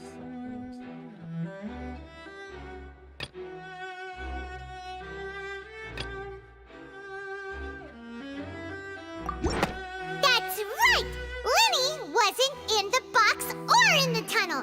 That's why he didn't hear anything strange during the performance.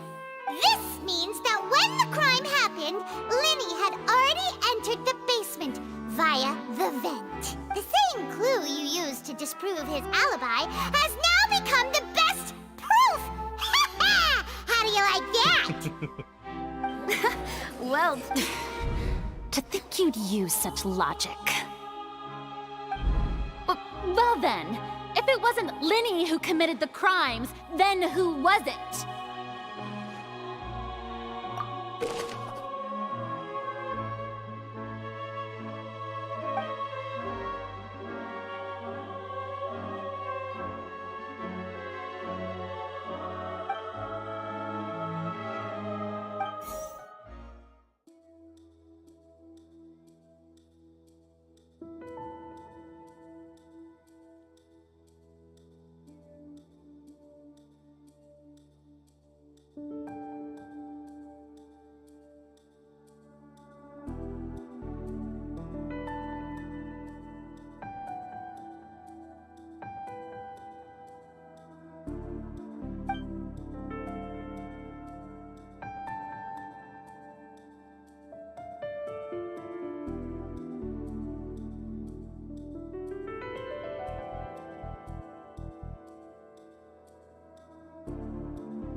The deceased's name is Cowell, Lenny's assistant.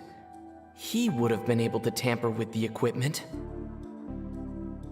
Could there have been a third person involved?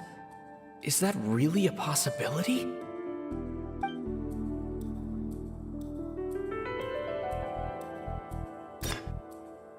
Halsey is the missing person and an ordinary audience member.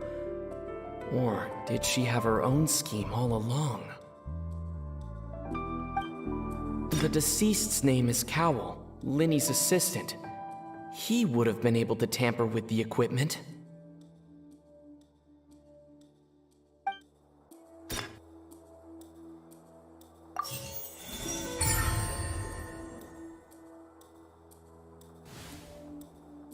Huh? That can't be right. Are you serious? The killer was, in fact, Cowell, the deceased! Oh, is that so? How interesting! Let's hear your reasoning then. What I must do next is recreate the truth. What Cowell did, and how he went from would-be perpetrator to victim.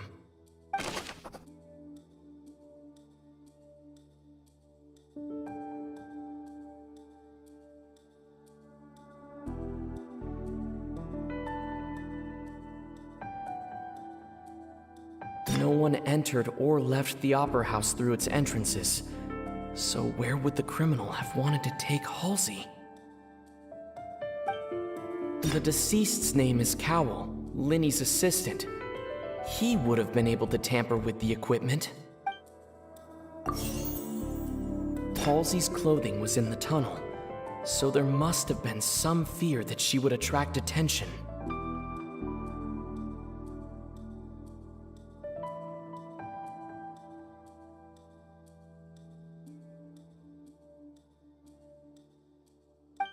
The sound we heard may have come from a clash between the missing Halsey and the criminal.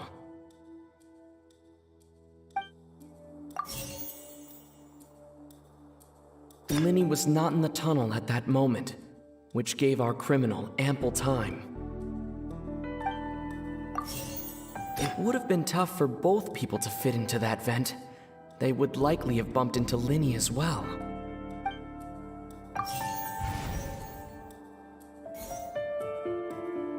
Halsey's clothing was in the tunnel, so there must have been some fear that she would attract attention.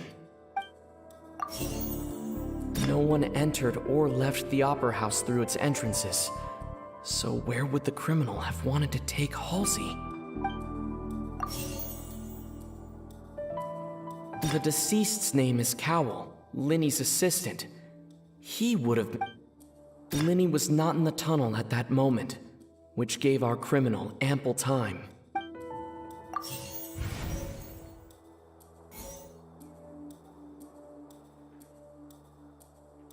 It would have been tough for both people to fit into that vent. They would likely have bumped into Linny as well. The deceased's name is Cowell. No one entered or left the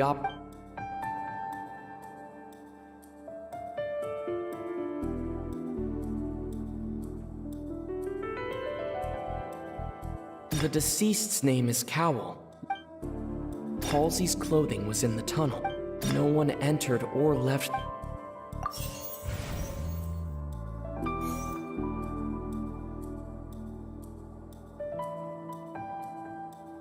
No one entered or left the opera...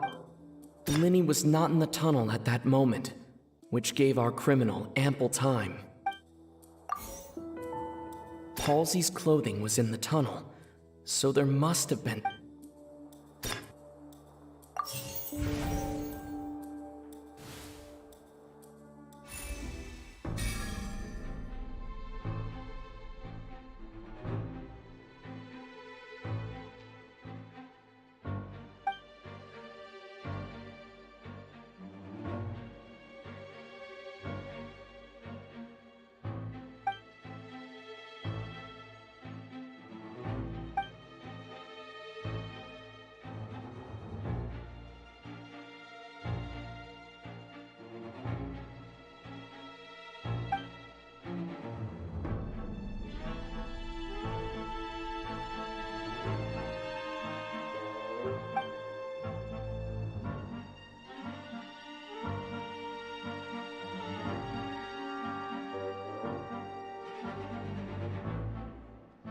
What's wrong, Traveler?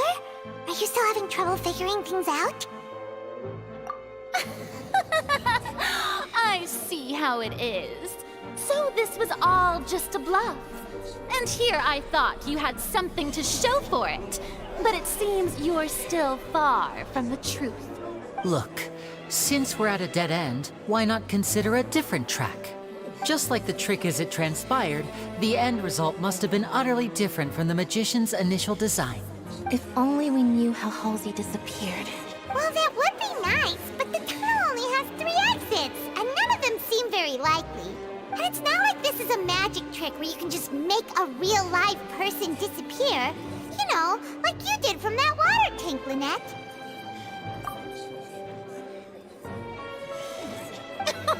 Excuse my interruption, dear opponents, but do you not see that the crowd is growing impatient?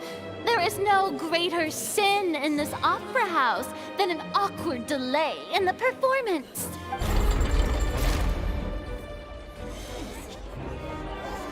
If the defense is unable to make further effective arguments, we will move on to the next stage of the trial. Linny was not in the tunnel at that moment, which gave our criminal ample time. The sound we heard may have come from a clash between the missing Halsey and the criminal. The deceased's name is Cowell, Linny's assistant. He would have been able to tamper with the equipment. The vase was not broken by chance. It was used to cover important evidence. The water! Yay, alright. Oh! Paimon gets it! It all comes together if Halsey disappeared instead of being kidnapped. Lynette escaped from the water tank, vanishing gradually and leaving only clothes behind. If there's a similar method where a person could be transformed into water... Just a moment, please. I do hope you know how preposterous you sound at the moment. How could a person ever be transformed into water?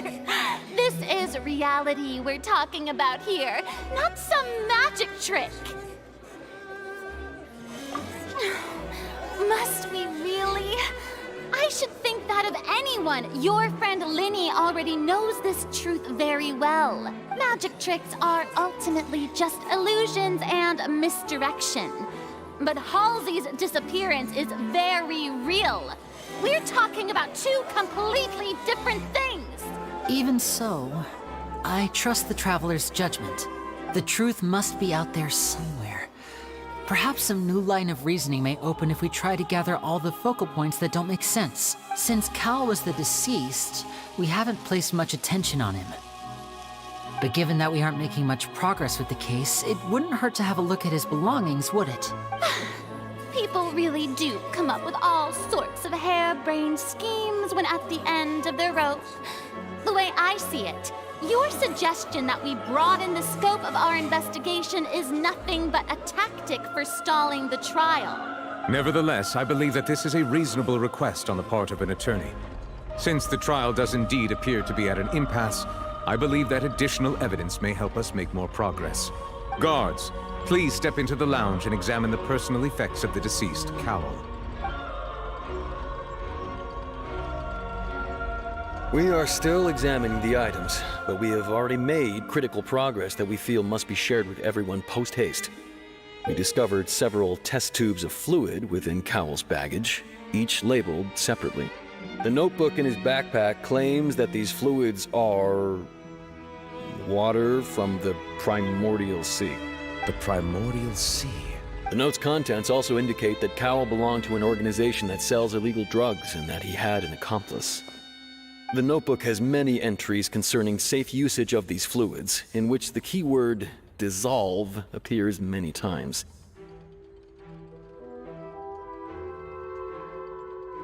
One of these tubes was labeled Opera Epiclese, along with yesterday's date.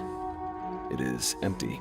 The notes also state that these dissolution properties work exclusively on people from Fontaine. It's likely that Halsey was chosen as some sort of test subject.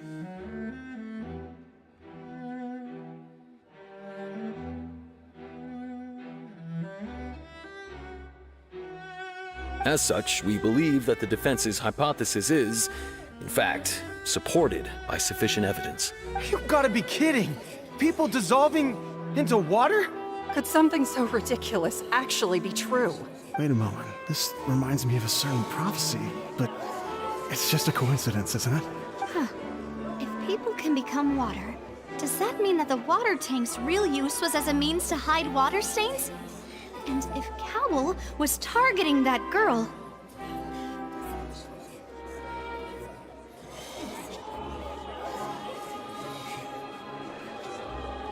Wait just a minute. Could that mean... You two, with me, quick! Demoiselle, wait! What about your partners? Let's go. Just trust me. Order! Order! It is undeniable that further examination of the deceased's personal effects has yielded some surprising results, but we cannot yet verify the veracity of these clues. Still, let us assume that these clues are indeed authentic, albeit with the understanding that Ms. Halsey has yet to be found. Guards, please continue examining the items along these lines. Mr. Linney, it appears your hypothesis is supported by the evidence, so please continue speaking. Of course. Thank you, Your Honor. If we uphold this hypothesis, I believe that many of this case's seemingly unrelated clues can be connected together. Right! Like the metal hook! That one didn't make sense at all. Let's think about this. Cowell's methods must have something to do with that water from the primordial sea.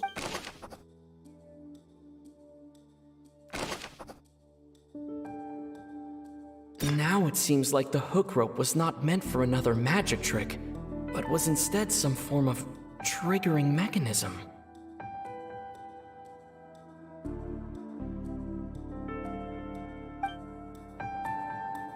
The deceased's name is Cowell, Linny's assistant. He would have been able to tamper with the equipment. Now it seems like the hook rope was not... The water from the primordial sea should already have been prepped before Halsey entered the magic box.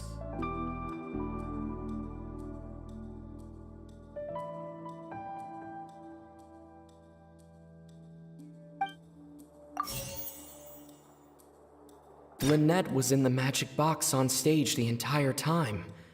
Did she have something to do with this? I remember there was something else within the inner layer of that box. The deceased's name is Cowell, Linny's assistant. Now it seems like the hook rope was not meant for another magic trick.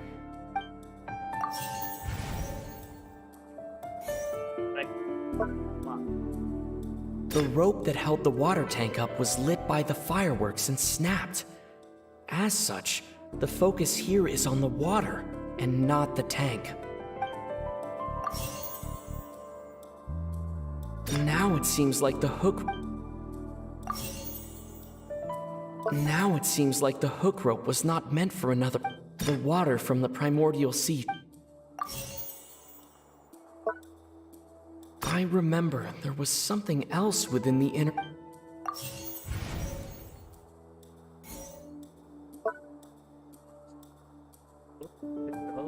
Now it seems like the hook rope... Lynette was in the magic box on stage the entire...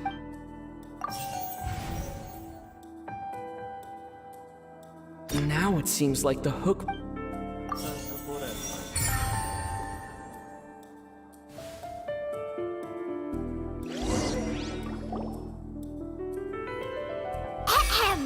It's Ace Detective Paimon's time to shine again! In the original plan, Cowell would tamper with the water tank rope and the number selector securing his target.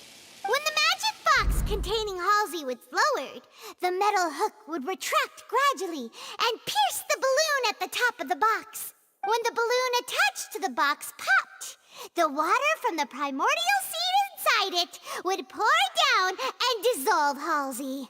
Afterward, Cowell would enter the tunnel and break the flower vase to conceal the water inside the tunnel, with the remaining evidence being covered up by the water tank on stage. But he encountered something unexpected in the tunnel and wound up being fatally hit by the same water tank he meant to use to cover his tracks. Huh.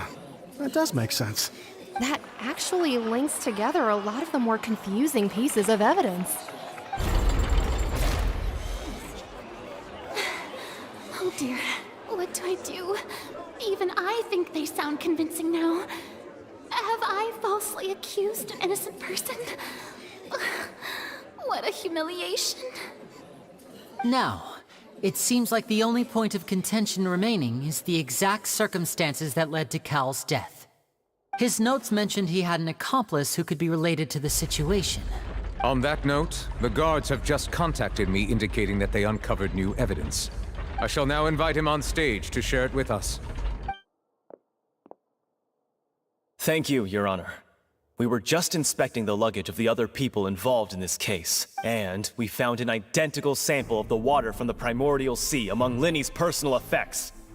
What? That can't be. Oh, she kept it. Oh, I see. Well, how wonderfully comedic to have your own counterattack only to come back and wound you. Does this not clear all doubt? My dear citizens, my loyal audience, allow me to present my reasoning and bring this performance to a swift close. Linny did not need to take part in the dissolution of the young woman at all. Indeed, he did leave the scene via the vent. Having made modifications to the props beforehand, his accomplice Cowell then caused Halsey to vanish using the water from the primordial sea. But upon his return, in cruel avarice, Lenny desired sole credit and prepared to do away with his partner in crime. Ultimately, he knocked Cowell out, and the tool meant to cover the crime up also became a murder weapon. Now, as much as I regret having come to such a viciously straightforward conclusion, it does seem that the famed Fatui is quite the cold-blooded and ruthless organization. Am I right, Mr. Lenny? We've used up all the evidence we collected. There's no way for us to make a rebuttal here. Is this the end of the road? Oh no! Paimon can't think of anything either. It doesn't look like there's any way around this. Seems using the water as new evidence was too good a move. Why did this have to happen now? I think we've all seen enough now. And we have ample witnesses to my flawless reasoning. I believe this is indeed the finale. Now then, my good, noble Chief Justice, should we not, in your view, move... Excuse me, everyone, but I must interject.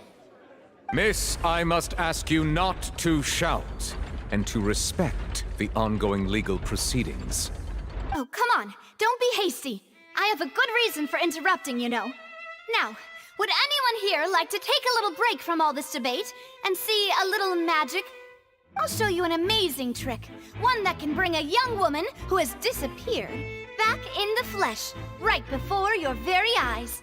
Please, do the honors, Mr. Lenny, if you would be so kind. What in the world is she saying? No offense, miss, but miracles like that are beyond my scope as a magician. Come on now, don't be silly. Magic is all about misdirection, isn't it? It often conceals the truth while presenting a fascinating illusion. But once everyone believes the illusion, can't magic reveal the truth to them once again? And wouldn't such a trick be the most marvelous finale to today's performance? Come on, Lenny and Lynette. Give it another go. Don't worry. Spina di Rosula has made the necessary arrangements on your behalf. But as the magic makers and stars of the show, I think I should leave the final performance to you. I understand.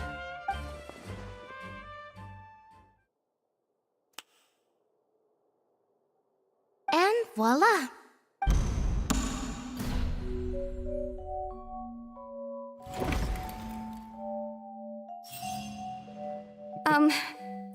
Sorry for the interruption.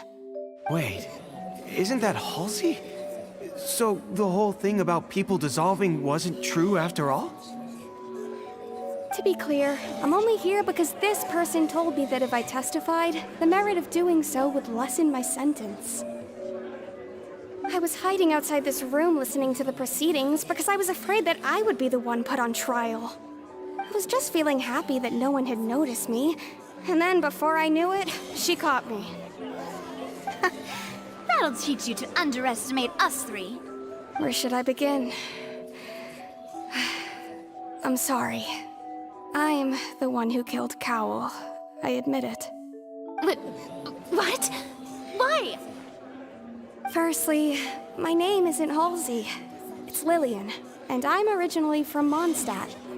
I heard that Lenny's show was gonna be a real thriller, but I missed the chance to buy a ticket, so I stole one. That's how I make a living. I steal stuff here and there. And I'd never been caught before. But I was noticed at the harbor a few days ago, and I barely got away. Lenny was the one who caught me in the act. Hey, no wonder you look familiar. So you were the thief. Liddy even mentioned that you were pretty skilled. Well, and I thought that would have been the end of it, but then the number selector chose me. He even mentioned the Fortress of Meripede. That's a prison, isn't it? So you can imagine how shocked I was. I thought he was onto me for sure. So I played along with the show while looking for an opening to flee, but then I got water poured on me for no reason, and then someone jumped into the tunnel to nab me. I wasn't going to take that lying down, so I knocked him out and stuffed him into the box. There was nowhere to run from there, though, so I had to change my clothes and hide in a box containing performance costumes. I slipped out after the first guard arrived at the scene and continued hiding inside the opera house. Can a person even hide in there? But I swear I didn't know that the water tank would fall down. Really, I swear it. Had I known that, I wouldn't have put him in the magic box. I may be a thief, but I'm no killer. Well, that makes everything pretty clear now, doesn't it? This time, we need to tell the entire story from Lily-Ann's perspective.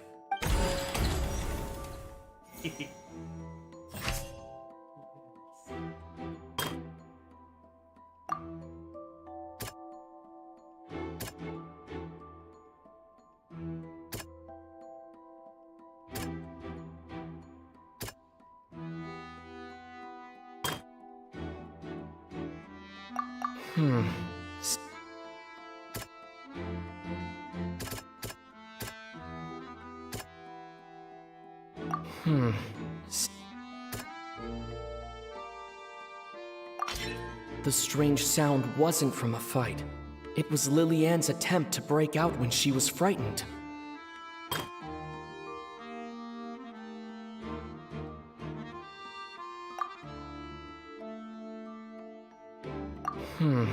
Seem...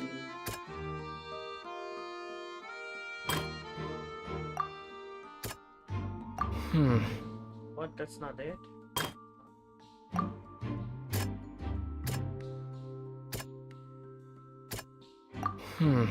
Seems this...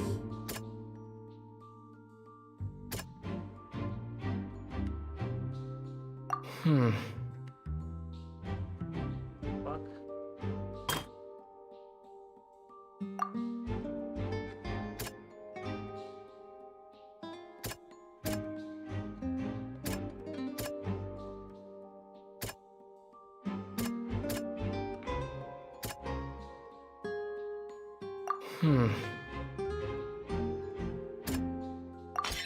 Lily-Ann was afraid that she would be recognized if she left, so she changed clothes and hid, biding her time.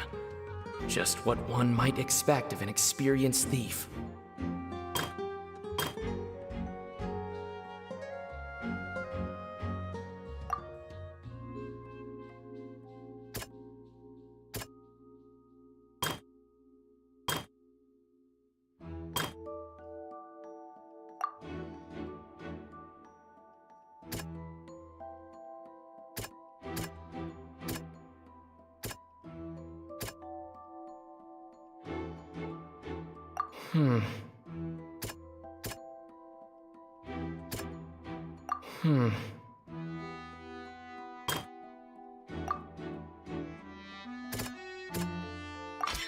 The flower vase was not broken to cover anything up, but it was smashed during the struggle between Lily-Ann and Cowell.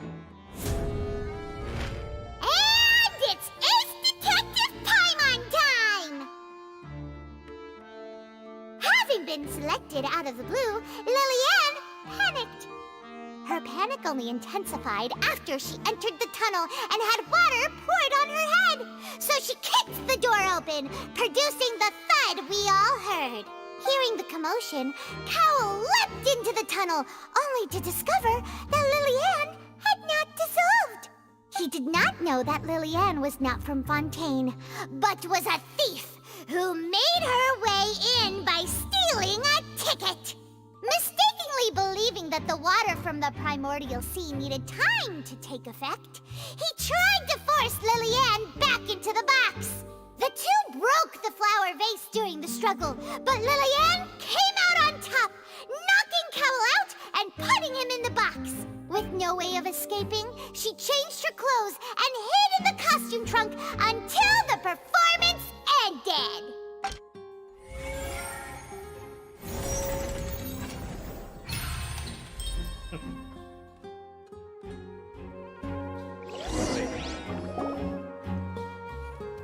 She knew that she would have to go through guard inspection if she tried to leave afterward. So, she has been trapped in the Opera House these last 2 days. She had already become desperately hungry by the time we were chatting over macarons. So, she swiped 2 of them right under our noses. Talk about a sneaky thief. At this point, all the events that happened in the tunnel have now come to light. Ah, so that's the whole story. Bravo! Bravo! Now then, Lady Farina, do you wish to speak against the defense's statements? Please answer the question, Lady Farina. Also, if I may add, the trial has not yet ended. As such, I request that the prosecution not leave the room before the proceedings have concluded. What? Are you reading my mind now? No, I have no further arguments. I admit defeat. But really, could you at least have left me with some dignity? Wow, look at that! She's like a deflated balloon now. If there are no objections, then as the Chief Justice of Fontaine, I shall once again repeat the full sequence of events. The actual perpetrator of the serial disappearances, Cowell, selected his next victim from the audience reservation list. With some modifications to the selector, he could ensure that the pre-selected young woman would be chosen. To cover up any evidence while committing the deed, Cowell thought of allowing the water tank to fall, which would conceal the water left behind after the young woman was dissolved. He also tampered with the rope suspending the water tank, using the fireworks at the end of the performance to cause the tank to drop and hide the watermarks. He poured the water from the primordial sea into a balloon during the preparation of the magic box and stuck it to the box's lid. Finally, he passed the prepared hook on a rope through the gap in the magic box's door when bringing the young woman to said box. When the magic trick officially began, the box containing the woman was lowered into the tunnel, tightening the hook rope and bursting the balloon containing the water. If all had gone to plan, the young woman would be dissolved at this time. However, Liliane was not from Fontaine, and thus fled the box with a loud noise. Realizing that there was trouble, Cowell entered the tunnel and met Liliane. Thinking that the waters had not yet taken effect, he decided to proceed. However, his opponent was more capable than he thought, and he was overcome, knocked unconscious, and placed into the magic box, and thus became his own final victim. Liliane, according to her own statements, then changed clothes and hid until the performance ended, before hiding in other parts of the opera house. As for Linny, he was in the underground structures within the opera house, and was thus ignorant of these happenings. From this reconstruction of events, we can conclude that Linny, the accused, is in fact innocent. While there is much in Linny and Liliane's conduct that should still be investigated separately, this case at least can be handed over to the Oratrice to make the final decision.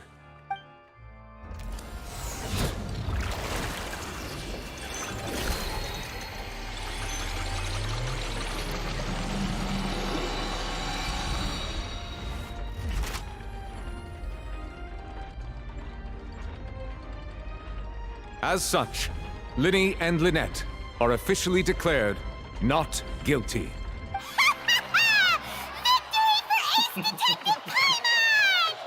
Great work, partners. Thank you all. Thank you so much. Next, I think we deserve an explanation, Guard Vaughn. How did you find the water from the primordial sea in Linny's baggage? Right! Your discovery caused me to make a serious mistake, you know. Or was that not a discovery, but false evidence that you dared to bring before this court? I suspect that the accomplice mentioned in Cowell's notes was not Linny, but you, yes?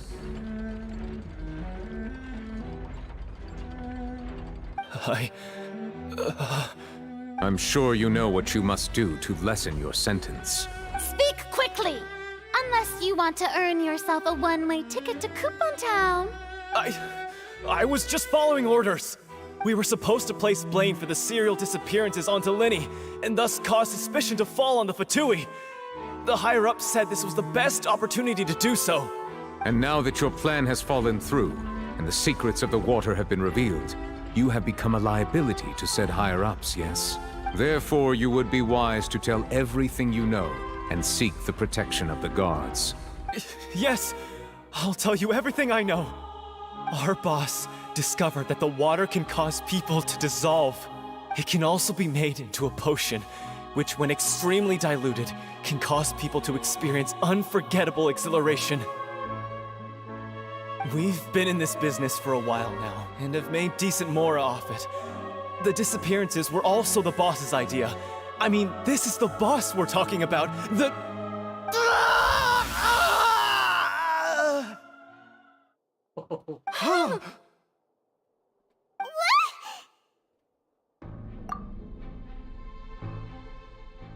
And now he can no longer talk. Such ruthlessness. I shouldn't have expected any less of them. An outrageous act. All present, please submit to inspection immediately.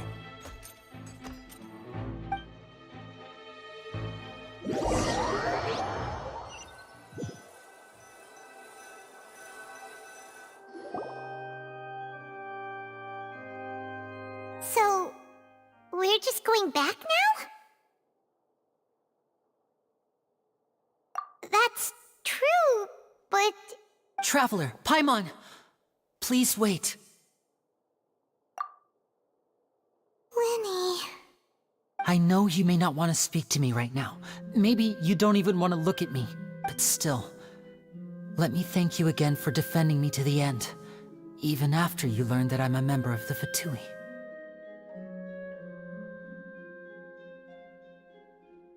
I guess. But regardless, I'd like the opportunity to set things straight. I didn't approach you with any ulterior motives or ill intent. I've spoken to you as myself, just plain Linny this entire time. As for why I'm a Fatus, it's because the goals of the House of the Hearth align with those of an orphan like me. That's all. That was how Father, who you might know as the Knave, approached recruiting us back then too. The Knave? The one who controls the House of the Hearth? She's your father? That's right. And since we're here, I was wondering, would you mind hearing a story? It's about my past. Back when our parents first died, Lynette and I were left wandering the streets. To survive, I took to surreptitiously observing an older street performer who did magic. It took me several days to figure out how he pulled off his amazing tricks. I took my sister through several streets until we found a crowded corner, and we began to perform magic tricks there. To my surprise, we proved to be pretty popular, and we could at least stop worrying about where our next meal would come from for a time. But I didn't want my sister to remain a street rat together with me forever. Before long, an aristocrat came to me and claimed that he wished to take us in after watching my performances. So you went from orphans to nobility just like that? That was how we felt at first, too. As if fate was on our side and we could say goodbye to those painful days. But I gradually discovered that while we were called foster children, he was really after my talent for magic tricks. He would constantly take me to all sorts of banquets to garner attention, which he would then use to expand his social circles. That doesn't seem too bad either. Better than roaming the streets at any rate. It took a while for me to realize just how dark his heart really was. After one particular performance at a banquet, I discovered that Lynette was not on the same return vehicle as me. I waited a long time after we returned home, but she did not come back. I went to that noble's bedroom and asked him about her whereabouts. The answer he gave me was, she caught the eye of the most eminent person at the banquet, so I sent her over as a gift. I mean, you'll be able to perform your magic regardless of who your assistant is, yes? Oh no. So he was gonna... But wouldn't Fontaine's laws deal with such people? As far as outsiders are concerned, this is a relationship akin to adoption or foster care. and they have their ways of escaping the eye of the law. I managed to ferret out the location of the mansion of that so-called eminent person and hurried through the night. But by the time I leaped over the walls, avoided the guards, and made my way in, all I saw was the moonlit ground covered in blood, and the knave standing there in the darkness. So, she'd already taken care of that guy. That's right. She had rescued my sister before she could come to any harm, and had even discovered several girls hidden in a basement, all of them orphans. Father, the knave, might have seen something in me, and so she made me an offer. The House of the Hearth welcomes you, for your interests align with ours. Here, none will ever betray you. Indeed, betrayal shall never be permitted here. I was hesitant to trust her. I had just been betrayed by nobles. But she was also quick to destroy the noble who had taken us in at first, giving us back our freedom. Oh, so that's how the two of you joined the House of the Hearth. She has her own plans. She has gained permission from the Sarita to first use the Gnosis' power when she obtains it. She plans to use it to find a way to break the prophecy and save Fontaine. So, she believes in that prophecy too?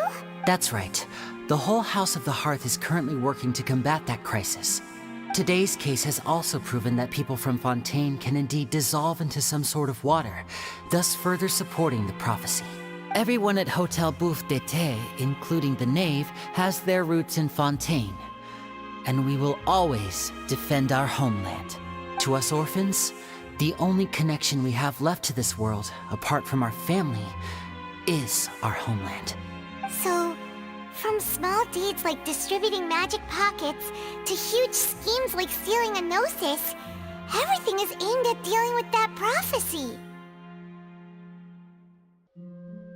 It's all right. I understand. The only thing I can do is relate all this to you. I just hope you can understand that even as a member of the House, I have never stopped making my own decisions, and that I believe what I'm doing is right. If you should need anything at all in the future, feel free to find me. I will do my best to help you, as plain Linny.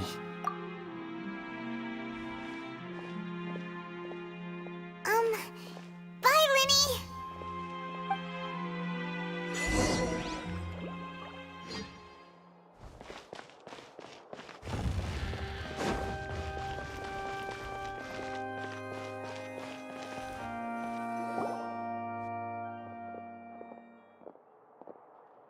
Hey there. What was with the disappearing act you pulled right as the trial ended?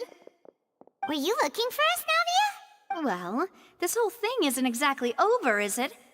I do feel that we're getting closer to solving the serial disappearances case, though. Don't you think so, too? Huh? What's wrong, my dear partner?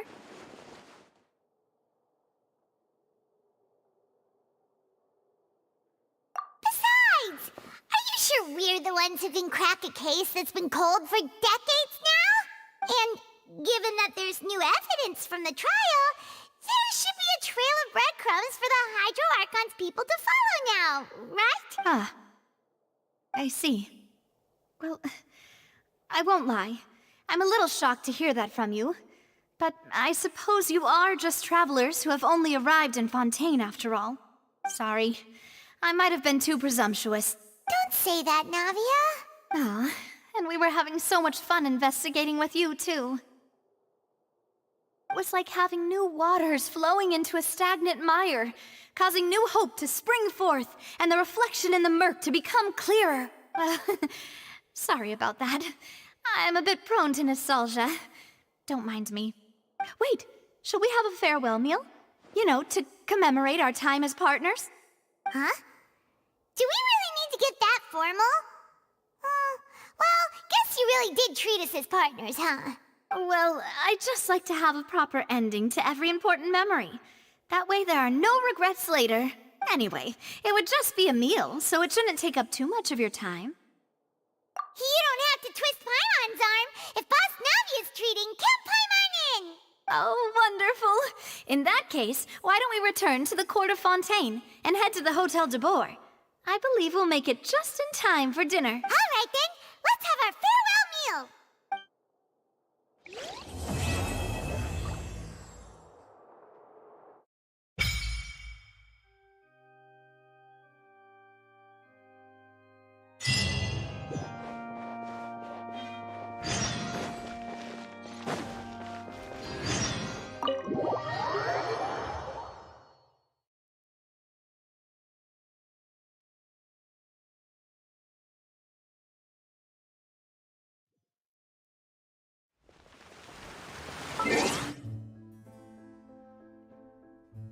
Alright, I'm gonna continue this tomorrow, see what will happen.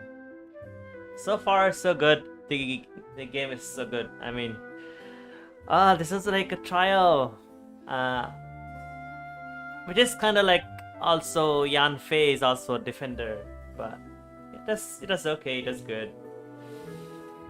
Alright, so see you guys next time, and always take care, subscribe, like, comment. Feel free to follow me. Alright. Thank you guys. See you tomorrow. We'll continue the game tomorrow. Okay.